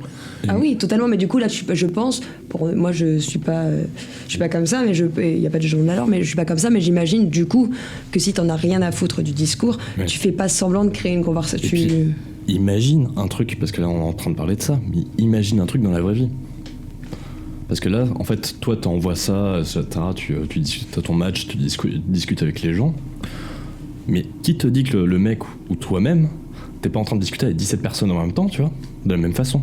Tu vas dans un bar, t'as quelqu'un qui t'intéresse, et tu discutes, qui va te parler avec toi. Et en fait, tu te rends compte que la personne est en train de parler avec les 17 nanas dans le bar, tu te dis qu'il y a un problème. Oui, bien sûr. Oui, que tu penses, ça fait chier d'ailleurs, ça. Et là, en fait, concrètement, ta relation aussi, elle est basée sur ça. C'est un truc où tu ne sais pas, en fait... à combien tu te sens unique sur l'instant parce que tu discutes avec telle personne, mais... Tu peux pas savoir, en fait. Il y a déjà un truc qui n'a même pas de l'unicité là-dedans, vu que t'es sur un marché, encore une fois. Non, mais c'est celui qui propose la meilleure offre, encore une fois. Mais c'est ça, mais tu peux te sentir, avoir ce sentiment humain, en fait, te sentir que t'as un moment un peu privilégié. On s'en fout que la finalité, ça soit de niquer, ou juste de rencontrer... amicalement ou plus mais voilà, t'as quand même quand t'as une bonne conversation avec quelqu'un, mais t'as l'impression quand même que t'as un rapport privilégié avec cette personne. Et c'est vrai qu'en fait, toi t'as à côté de ça peut-être d'autres conversations avec d'autres personnes, donc tu te dis qui te dit que cette personne avec qui tu discutes à fond et avec qui ça marche super bien au niveau de l'échange et qu'il est hyper fluide, hyper riche, tout ça, parce que ça peut arriver aussi, ne tient pas exactement le même genre de conversation avec quelqu'un d'autre. Et là, du coup, c'est oui, comme tu dis, c'est sur un marché, donc en fait, ça vaut rien. Et puis en plus, vas-y. Juste pour le rapport à soi-même, en fait. Enfin, moi, j'ai fait aussi l'expérience de Tinder, hein, et le but final, c'était de coucher avec des personnes. Hein. Je suis jamais parti du principe que Tinder allait m'amener une relation. Alors peut-être qu'il y en a qui l'ont et qui la trouvent, et tant mieux pour elles. Mais moi, je suis jamais parti de ce principe-là. Ça a toujours été d'assouvir des pulsions sexuelles. Oui, et que ce soit pour moi ou en globalité, en fait, le rapport à la marchandise et sans en avoir conscience de se considérer comme une marchandise, mais le rapport à soi-même et l'image que l'on peut avoir de soi-même, elle est totalement biaisée dès le début, en fait. On accepte de se vendre sur un site pour faire des rencontres. Si t'achètes de la visibilité, donc avec la Tinder Gold, etc. Des fois, tu vois, moi je remets en parallèle avec la question de la prostitution, quoi. C'est ça. Ouais. Je vois pas ce qu'il y a de plus moral en final, entre faire de vente une marchandisation ou dire juste parce que t'as envie de niquer, quoi. C'est juste que la personne juste d'aller voir directement une personne qui est professionnelle dans ce domaine, tu vois, de lui dire tiens, 100 balles. Hein. C'est juste que t'as pas ce rapport financier avec l'autre directement. T'as juste pas ce rapport-là direct, du coup, financier direct avec la personne, même si c'est une hypocrite. C'est hypocrite, mais il existe ce rapport-là financier, mais c'est pas toi, par exemple, c'est pas moi, Céline. J'ai jamais niqué avec un mec sur Tinder, mais par contre si ça était arrivé, imaginons c'est pas moi directement ou lui directement qui me donne de l'argent, c'est le site en lui-même qui fonctionne comme ça, donc du coup t'as ce truc là où tu t'en rends peut-être moins compte. Et vu notre génération aussi et vu la question de la surconsommation aussi sur la sexualité, parce qu'en fait, on va pas se leurrer, à l'heure actuelle, c'est pas une question de... le questionnement qui vient souvent actuellement, tu sens qu'il y a un concours de celui qui a le plus en quantité, et pas qualitativement. C'est vraiment une question de quantité. J'ai été perturbé par... Non, ça m'a fait penser à quelque chose dans la vraie vie. Ah oui, d'accord. Et en gros, ce truc-là, en fait... moi, je trouve que sexuellement, ça annihile beaucoup de choses. C'est-à-dire qu'en gros, vu que c'est la quantité, en gros, tu vas te retrouver sur des trucs où le rapport à la nudité est complètement différent. Tu vois. C'est-à-dire que t'as quelqu'un qui se fout à Walp, ça y est, tout d'un coup, tu devrais être au taquet dans ta sexualité, quoi, tu vois. Enfin, ça devrait créer une excitation première, etc. Ce qui, déjà, pour nous, pour notre formation à nous, notre rapport à la nudité, à travers l'art, etc., on a un rapport complètement différent par rapport à ça. Mais surtout que c'est comme, encore une fois, c'est comme McDo, quoi. Enfin, je veux dire, c'est ça. C'est pas parce que t'en bouffes une fois que c'est quali et que de deux, au bout d'un moment, ça te saoule et puis voilà, quoi. Enfin. Puis c'est le principe même de la bouffe pour parler de McDonald's, c'est-à-dire que ça va te caler pendant 1 heure. Hein, tu vas être totalement plein, tu vas avoir le bide totalement plein, mais 1 heure plus tard, en fait, t'as encore faim. Ouais. Et t'auras dépensé 15 balles pour un menu ou pour.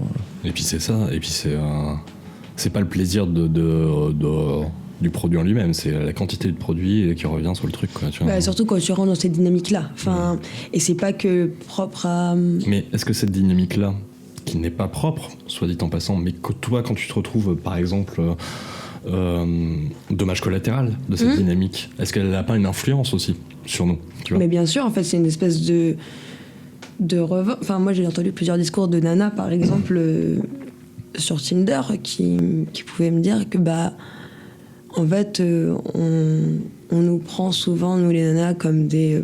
Après, ça, c'est que j'ai discuté avec des meufs avec qui... Mais même pas que sur Tinder. Mais ce que je veux dire, voilà, c'est qu'en règle générale, après, j'ai discuté avec des, on va dire, des blessés de guerre, on va dire. Mais donc, du coup... Des gueules cassées. Ouais, c'était pas la gueule, du coup, mais... Et du coup, c'est plus, voilà, un truc où t'as eu pendant des années et des années la sensation d'être prise pour rien d'autre que ça. Et c'est une sensation de... Tu as l'impression que tu prends ta revanche en allant dans ce site-là parce que tu prends une pièce, tu prends les devants, voilà.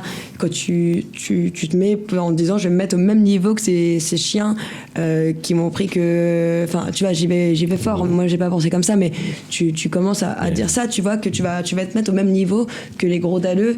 Et tu vois aussi, toi aussi, pourquoi toi aussi t'as pas le droit de consommer comme eux, ils t'ont consommé pendant un temps. Et donc, ça rentre dans un truc un peu malsain, tu vois. Dans la logique de marché. Ouais. Ça rentre dans cette logique-là. Tu rentres dans la logique de marché en étant victime de ce marché-là. C'est ça. Parce que crées une contradiction, excuse-moi. Tu crées une contradiction directement au sein de ton propre organisme. Bah oui, et après, voilà, c'est fait presque malgré toi. Enfin, là, on va dériver, mais des nanas, rien à voir avec Tinder, mais des nanas, par exemple, qui vont être victimes de violences, agression sexuelle ou viol directement, tu peux observer différents types de réactions. Il y a des nanas qui vont se refermer sur elles-mêmes, ou même pas ton meilleur copain, du coup, garçon, ne pourra te toucher l'épaule parce que ça te rendra dans une situation, enfin, ça te mettra très très mal. Et il y a ce côté-là, mais tu peux aussi avoir une espèce de surconsommation. Enfin, tu peux être dans un délire où, pour prendre ta revanche face à un type qui t'a fait ça, ou des types, eh ben, tu vas... moi, j'ai une histoire, c'est pas moi, mais j'ai une histoire d'une nana qui m'a dit que quand elle couchait avec des mecs après s'être fait agresser, eh ben, elle couchait avec les mecs et elle déposait un billet sur la table de chevet en partant. Comme si, voilà, elle prenait sa revanche sur les mecs de manière malsaine en disant qu'elle elle les payait et qu'il valait que ça, enfin, en étant très condescendant par rapport. Comment dire, ça n'a pas vraiment de rapport, mais c'était plus... Oui, voilà, ce que je voulais dire, c'était par rapport aussi à le truc de vengeance, en fait, de ce truc-là qui... Mais même sans l'esprit... Enfin, ouais, tu vois, sans ce questionnement d'esprit revanchard, mais c'est conscientiser, je veux dire. C'est de se dire aussi que juste l'évolution des rapports, entre guillemets, sexuels et autres, relationnels, a évolué, et en gros, moi j'étais sur une ancienne période, maintenant c'est comme ça, je me mets inconsciemment ou consciemment dans cette dynamique-là, quoi, parce que c'est comme ça que ça marche, quoi, en fait. Ouais. Tout simplement. Mais après, il y a un autre truc aussi que je voudrais aborder, c'est la question de... Actuellement aussi, c'est la question de l'engagement, tu vois, de la relation, de tout ce que ça comporte. Le rapport à l'engagement, quoi, du coup. Ouais. Parce qu'en fait, en soi, dans ces applis de rencontres, en fait, il y a un truc aussi, c'est que ça crée, en fait, pas... Et c'est con. Et en fait, à partir du moment où t'es sur un marché, t'as pas forcément envie de te prendre la tête. Très simplement. Je vais parler très simplement. T'as pas envie de te prendre la tête, vu que le premier conflit, ça te casse les couilles, évidemment. Et tu te dis, mais en fait, je vais pas faire d'efforts. Vu que toi, j'ai une infinité de possibilités. Ouais. On t'apprend, en fait, tu vois, c'est pas... Tu n'es plus dans cette volonté de surpasser. Tu n'es plus dans la volonté de transcendance, en fait. D'essayer de te transformer, machin. Transcendance Donc la transcendance au sens marxiste du terme, qui est la capacité de créer son avenir par son travail conscient au présent. Et ce travail, pour être conscient, il doit être précédé toujours au présent d'une réflexion afin d'en déterminer le but, en fait. En gros, tu as un travail sur toi-même, tu as une réflexion par rapport à ça, tu réfléchis quel est le but de ce truc-là, et ça se déconstruit. Et ça se déconstruit. Donc il y a plus ce truc-là de transcendance sur la personne qui t'a foutu un scud parce que t'as eu tel défaut ou tel machin, et en gros tu dis ah ouais, peut-être que je suis un peu connard à ce moment-là, etc. Et tu essayes de t'améliorer, de construire un truc ou réfléchir. Ah, tu te remets jamais en question, c'est ça en fait. Ouais, c'est ça. T'as plus ce partage-là en fait. Ce commun qui relève du collectif dans le couple, cette entité collective en fait du couple. et autres si vous êtes en troupe ou je ne sais quoi. Mais il y a plus ce truc-là. Il y a vraiment l'individualisme qui prime sur ça. Et sachant que c'est logique. Qu'est-ce que tu vas te prendre la tête vu que tu as une infinité de possibles. Tu fais... Michelin ou Michelin, ils te cassent les couilles, tu t'en fous. Il y en aura d'autres. Et tu auras peut-être d'autres sur les degrés esthétiques, on va dire, beaucoup plus qualitatifs. L'offre est partout. Il y a de la demande partout. Allons-y. Bien sûr, et t'as aucune raison de faire un travail sur toi-même et de remise en question, puisque dans tous les cas, t'as tout de suite. Enfin, t'as juste à aller pécho ailleurs, et puis c'est réglé, en fait, quoi. Et puis tu vois, c'est maintenant, autrefois, c'était il y a une inversion des normes, là, aussi. Autrefois, la première question, c'était l'amour, tu vois. La relation. Maintenant, c'est la sexualité. C'est d'abord la question, c'est la sexualité, et après, potentiellement, les sentiments. Et en gros, il y a une espèce de peur de la souffrance là-dedans, tu vois, qui est effective. Hein, voilà. C'est encore une fois, ça, c'est l'ordre de la sécurité. Hein. Peur de souffrir, c'est vouloir être en sécurité, en position de confort en permanence, quoi. Et donc, c'est une peur du risque. Et donc, on préfère... Il y a une tendance à préférer les relations non engagées au départ. Et donc, en gros, pour moi, ça fait un peu... tu fais ta période d'essai avant de signer ton CDI, quoi, tu vois. Tu vois, c'est vraiment ça pour moi, tu vois. C'est encore une logique marchande, pour moi, tu vois. Oui, complètement. Je vois où tu vas en venir, ouais. Et ce truc-là, c'est con, parce qu'en final, à vouloir chercher la perfection partout, chez l'autre, et pas accepter l'entité... des fous aussi. Voilà, c'est que t'as une espèce de prétention volontariste de chercher tout le temps la perfection, enfin en tout cas chez les autres. Alors que toi-même tu n'es pas... Et surtout ça t'empêche d'être avec des gens qui sont ne serait-ce que juste très bien, tu vois. À vouloir chercher le parfait partout, ça t'empêche d'être juste avec des personnes qui sont juste très bien, tu vois. Justement, je sais pas, t'as fini là-dessus ? Vas-y. Moi, justement, c'était pour rebondir sur mon cas personnel, puisque c'est un petit peu... malheureusement une enclave dans laquelle je suis pris en permanence par rapport à mes relations. C'est ce truc de chercher la perfection, de partir du principe que à un certain âge tu avais la possibilité et les capacités de sortir avec telle nana qui avait tel critère d'esthétique qui te correspondait, etc., et puis le temps avance et puis au final t'es plus du tout dans ces codes, puisque tu peux pas suivre le mouvement, quoi. C'est-à-dire que je prends ma situation, je suis au RSA, j'ai 30 ans, je suis comme tout le monde. Je suis au RSA, j'ai 30 ans, j'ai pas une situation sociale sociale, en tout cas professionnelle très très développée, et du coup je corresponds pas au mari idéal. Dans la question de la mixité. Et juste pour finir là-dessus, c'est tout à l'heure quand je parlais que Tinder, que c'était pas... Enfin, Tinder ne fait que mettre ça, enfin, rendre encore plus global cette situation. Mais quand tout à l'heure, on parlait des années 90 et je disais, pour moi, ça commence bien avant Tinder, c'est de ça aussi que je voulais parler. C'est de cette question comment dirais-je, d'une perfection que l'on se crée, en tout cas que moi, je me suis créé et j'ai pas attendu Tinder pour me la créer, cette perfection. Et Tinder, aujourd'hui, au final, où toutes ces applications de rencontres ne font que globaliser cette situation qui pouvait être propre à certains individus et pas à une généralité d'individus. Je pense que tu as dit le bon terme, parce que le problème des années 90, c'est la mondialisation, donc la globalisation. Voilà. Donc avant, il y avait la bipolarisation du monde, donc façon de penser qui s'affrontait et qui rentrait en conflit. C'est ça. Et donc, oui. Après, est-ce qu'on peut parler... tu veux dire un truc aussi ? Non. Ok. Très bien. Mais oui, il y a cette...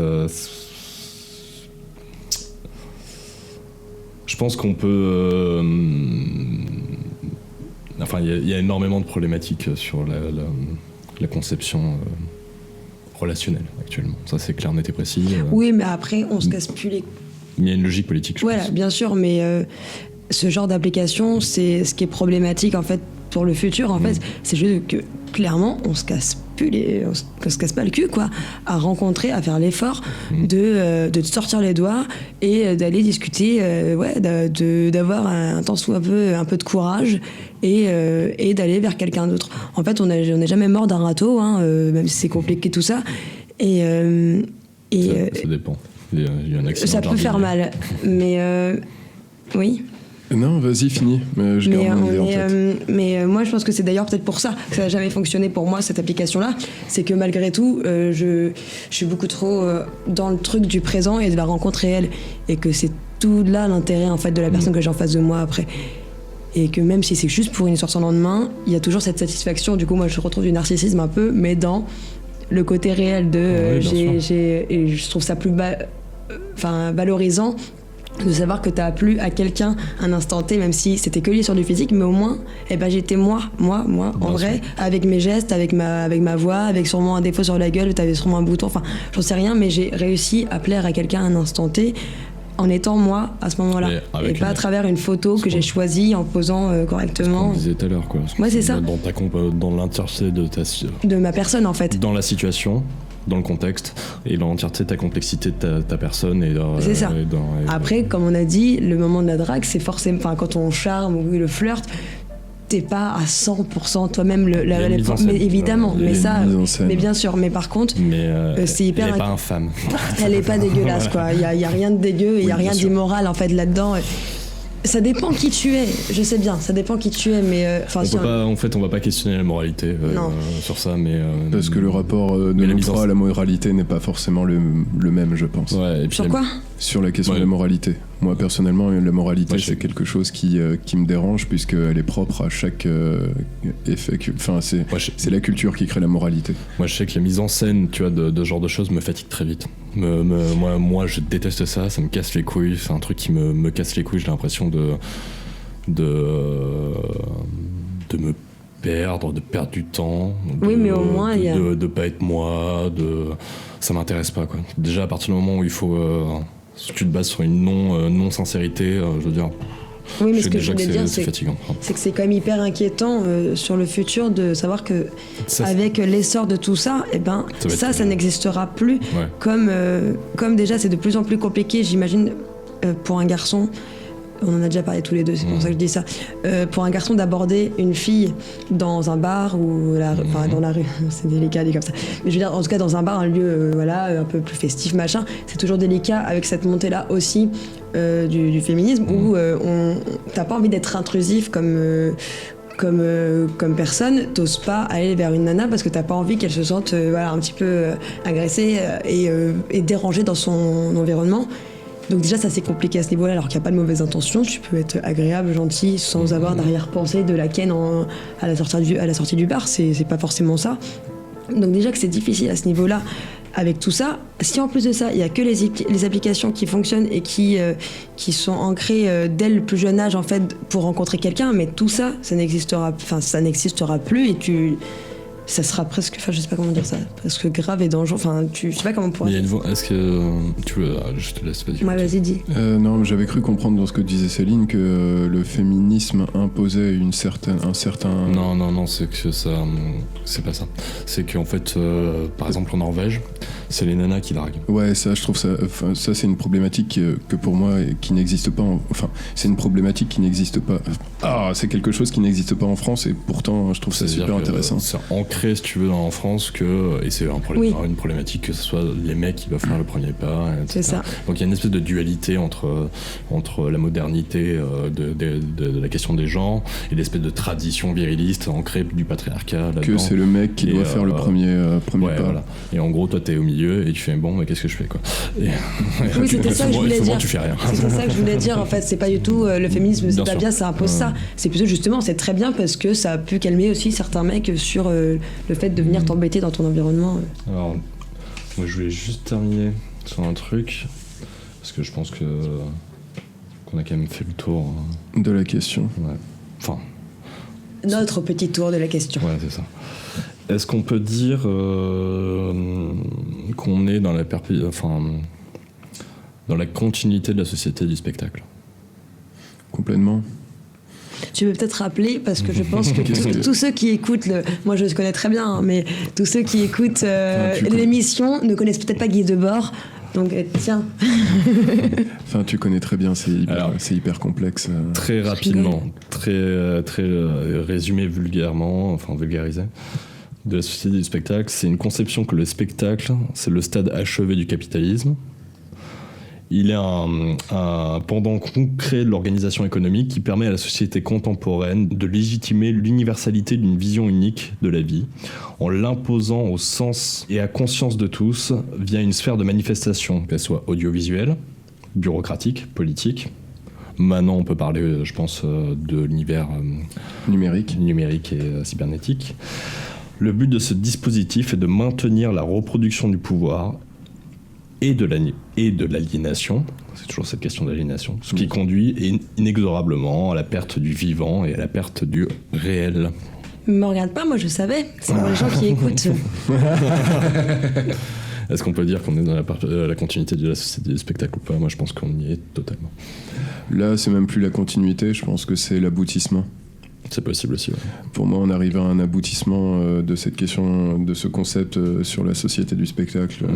C'est-à-dire que jusqu'à présent, justement, Guy Debord, vite fait un petit peu pour... Situationniste, qui a commencé dans l'international lettrisme, qui a après dérivé, qui est un courant artistique, qui a dérivé dans l'international situationniste, qui a une conception, qui a écrit des écrits, qui a fait des écrits sur la société en elle-même et qui a conceptualisé notamment ce fameux parpaing qui est la société du spectacle. Et est-ce que tu peux le situer, son époque années 50 à 90. Ouais, d'accord. Donc, et vraiment, tout à l'heure, justement, pour revenir sur la question des années 90, pour moi, les années 90 sont vraiment le moment de transition, en fait, entre donc fin de la guerre froide, fin du conflit entre l'idéologie communiste, l'idéologie communiste selon l'URSS. Quand je dis 50 à 90, c'est la vie de Guy Debord. Hein. C'est pas l'IS, l'international situationniste, s'est dissoute dans les années 80, je crois, un truc comme ça, ou 70, fin 70-80. Ok. Ouais. Mais c'est ce rapport, c'est pour ça que je dis que c'est pour moi plus un aboutissement, c'est-à-dire que on a ces périodes des années 90 qui pour moi sont une transition entre donc l'effondrement de l'Union soviétique et donc là pour le coup les États-Unis qui s'imposent en grand maître et en grand dirigeant du monde. Enfin, surtout ouais. C'est surtout le modèle américain. Le modèle américain, la philosophie américaine. Anglo-saxonne, le capitalisme. Ouais, c'est le capitalisme qui s'impose, quoi. Voilà, c'est face à un communisme qui n'était pas mieux, d'ailleurs. Soit dit en passant, n'est pas.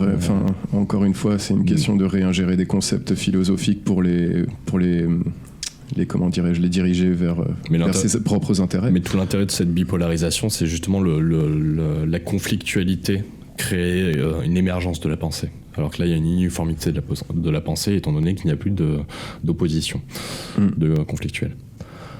Et ce qui est très intéressant, justement, pour faire le lien vite fait avec la Chine, qui à la base est un pays communiste, mais qui a un système économique basé sur le communisme et le capitalisme, puisque au sein de son pays, c'est un pays...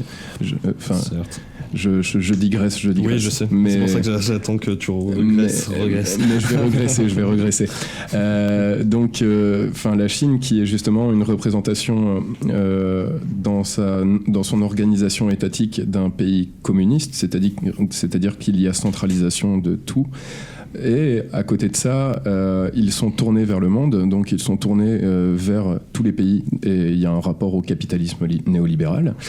Et en fait, pour moi, on est dans un aboutissement actuellement de cette forme de société du spectacle, puisque justement, la Chine, qui est en train d'être le pays économiquement le plus aisé, en fait, représente une très bonne alliance entre ce qu'était l'Union soviétique et ce qu'est le système des États-Unis. Et du coup, tout ça pour dire que, en fait, il n'y a plus de remise en question. Pour moi, c'est là le rapport avec Tinder. On parlait tout à l'heure de la remise en question de l'individu envers soi-même. Déjà, il n'y a plus de question de remise en question de l'individu envers soi-même, mais du coup, il n'y a plus non plus de remise en question de l'individu par rapport aux personnes qui peuvent le diriger et imposer les règles du jeu. C'est là où je voulais en venir.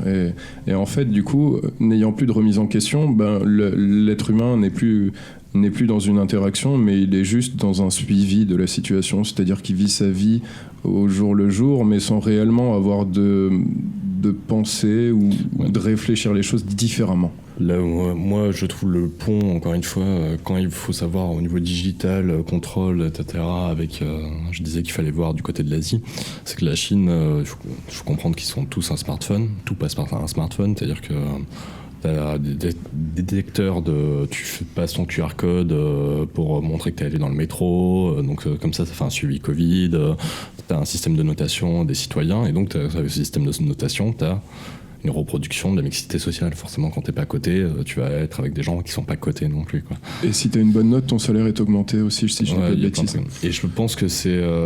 mais il y a un truc de l'individualisme, pareil, etc., qui va être assez... En fait, c'est ces petits phénomènes-là qui vont créer il y a une destruction progressive du collectif, que ce soit jusque dans nos pieux. C'est qu'on va dire comme ça, mais jusque dans l'endroit dans l'intimité, dans l'intimité qui relève du privé, il y a une destruction du collectif, quoi. Ouais, bien sûr. Et donc il y a une volonté politique et idéologique forte, enfin qui est un vecteur de ce genre d'entreprise. Encore une fois, si ces entreprises avaient un bon fond, c'est rare qu'on gagne 800 millions d'euros de chiffre d'affaires. Bien sûr. Mais après, ça, le justifier, si on peut le justifier, puisque c'est quelque chose de banalisé. Quand dans une autre émission sur Fragzone on parlait de la question d'Ubisoft, comment tu vas avoir un bon fond alors que les personnes, tes actionnaires déjà sont les pires crapules du système existant, quoi. J'ai terminé par une citation du Comité Invisible, donc on reste dans les situationnistes ou les néo-situationnistes, et qui parle de la question des GAFA. Et notamment des GAFA, mais aussi justement de ces trucs-là des relations. Donc c'est dans le bouquin maintenant. Les GAFA, pour rappeler, maintenant c'est les GAFAM d'ailleurs, c'est Google, Apple, Facebook, Amazon et Microsoft. Donc c'est c'est la Silicon Valley, quoi. La condition du règne des GAFA, c'est que les êtres, les lieux, les fragments de monde restent sans contact réel. Là où les GAFA prétendent mettre en lien le monde entier, ce qu'ils font, c'est au contraire travailler à l'isolement réel de chacun. Immobiliser les corps. Tenir chacun reclus dans sa bulle signifiante. Le coup de force du pouvoir cybernétique, c'est de procurer à chacun le sentiment d'avoir accès au monde entier, quand il en est en réalité de plus en plus séparé, d'avoir de plus en plus d'amis, entre guillemets, quand il est de plus en plus autiste.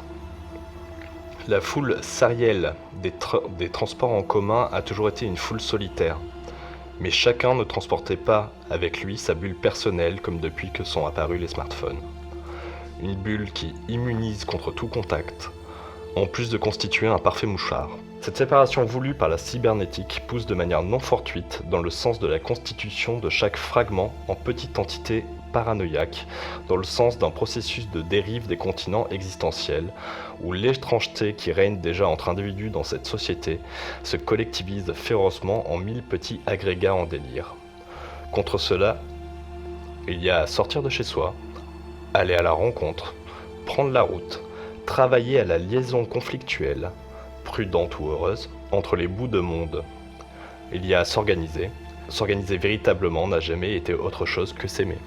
Je pense que ça résume assez bien les enjeux sociétaux actuels.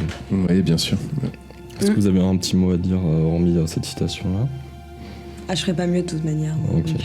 Bon, on se revoit pour un prochain épisode et on parlera d'un autre sujet. Encore une fois, merci à tous. À bientôt. Salut tout le monde.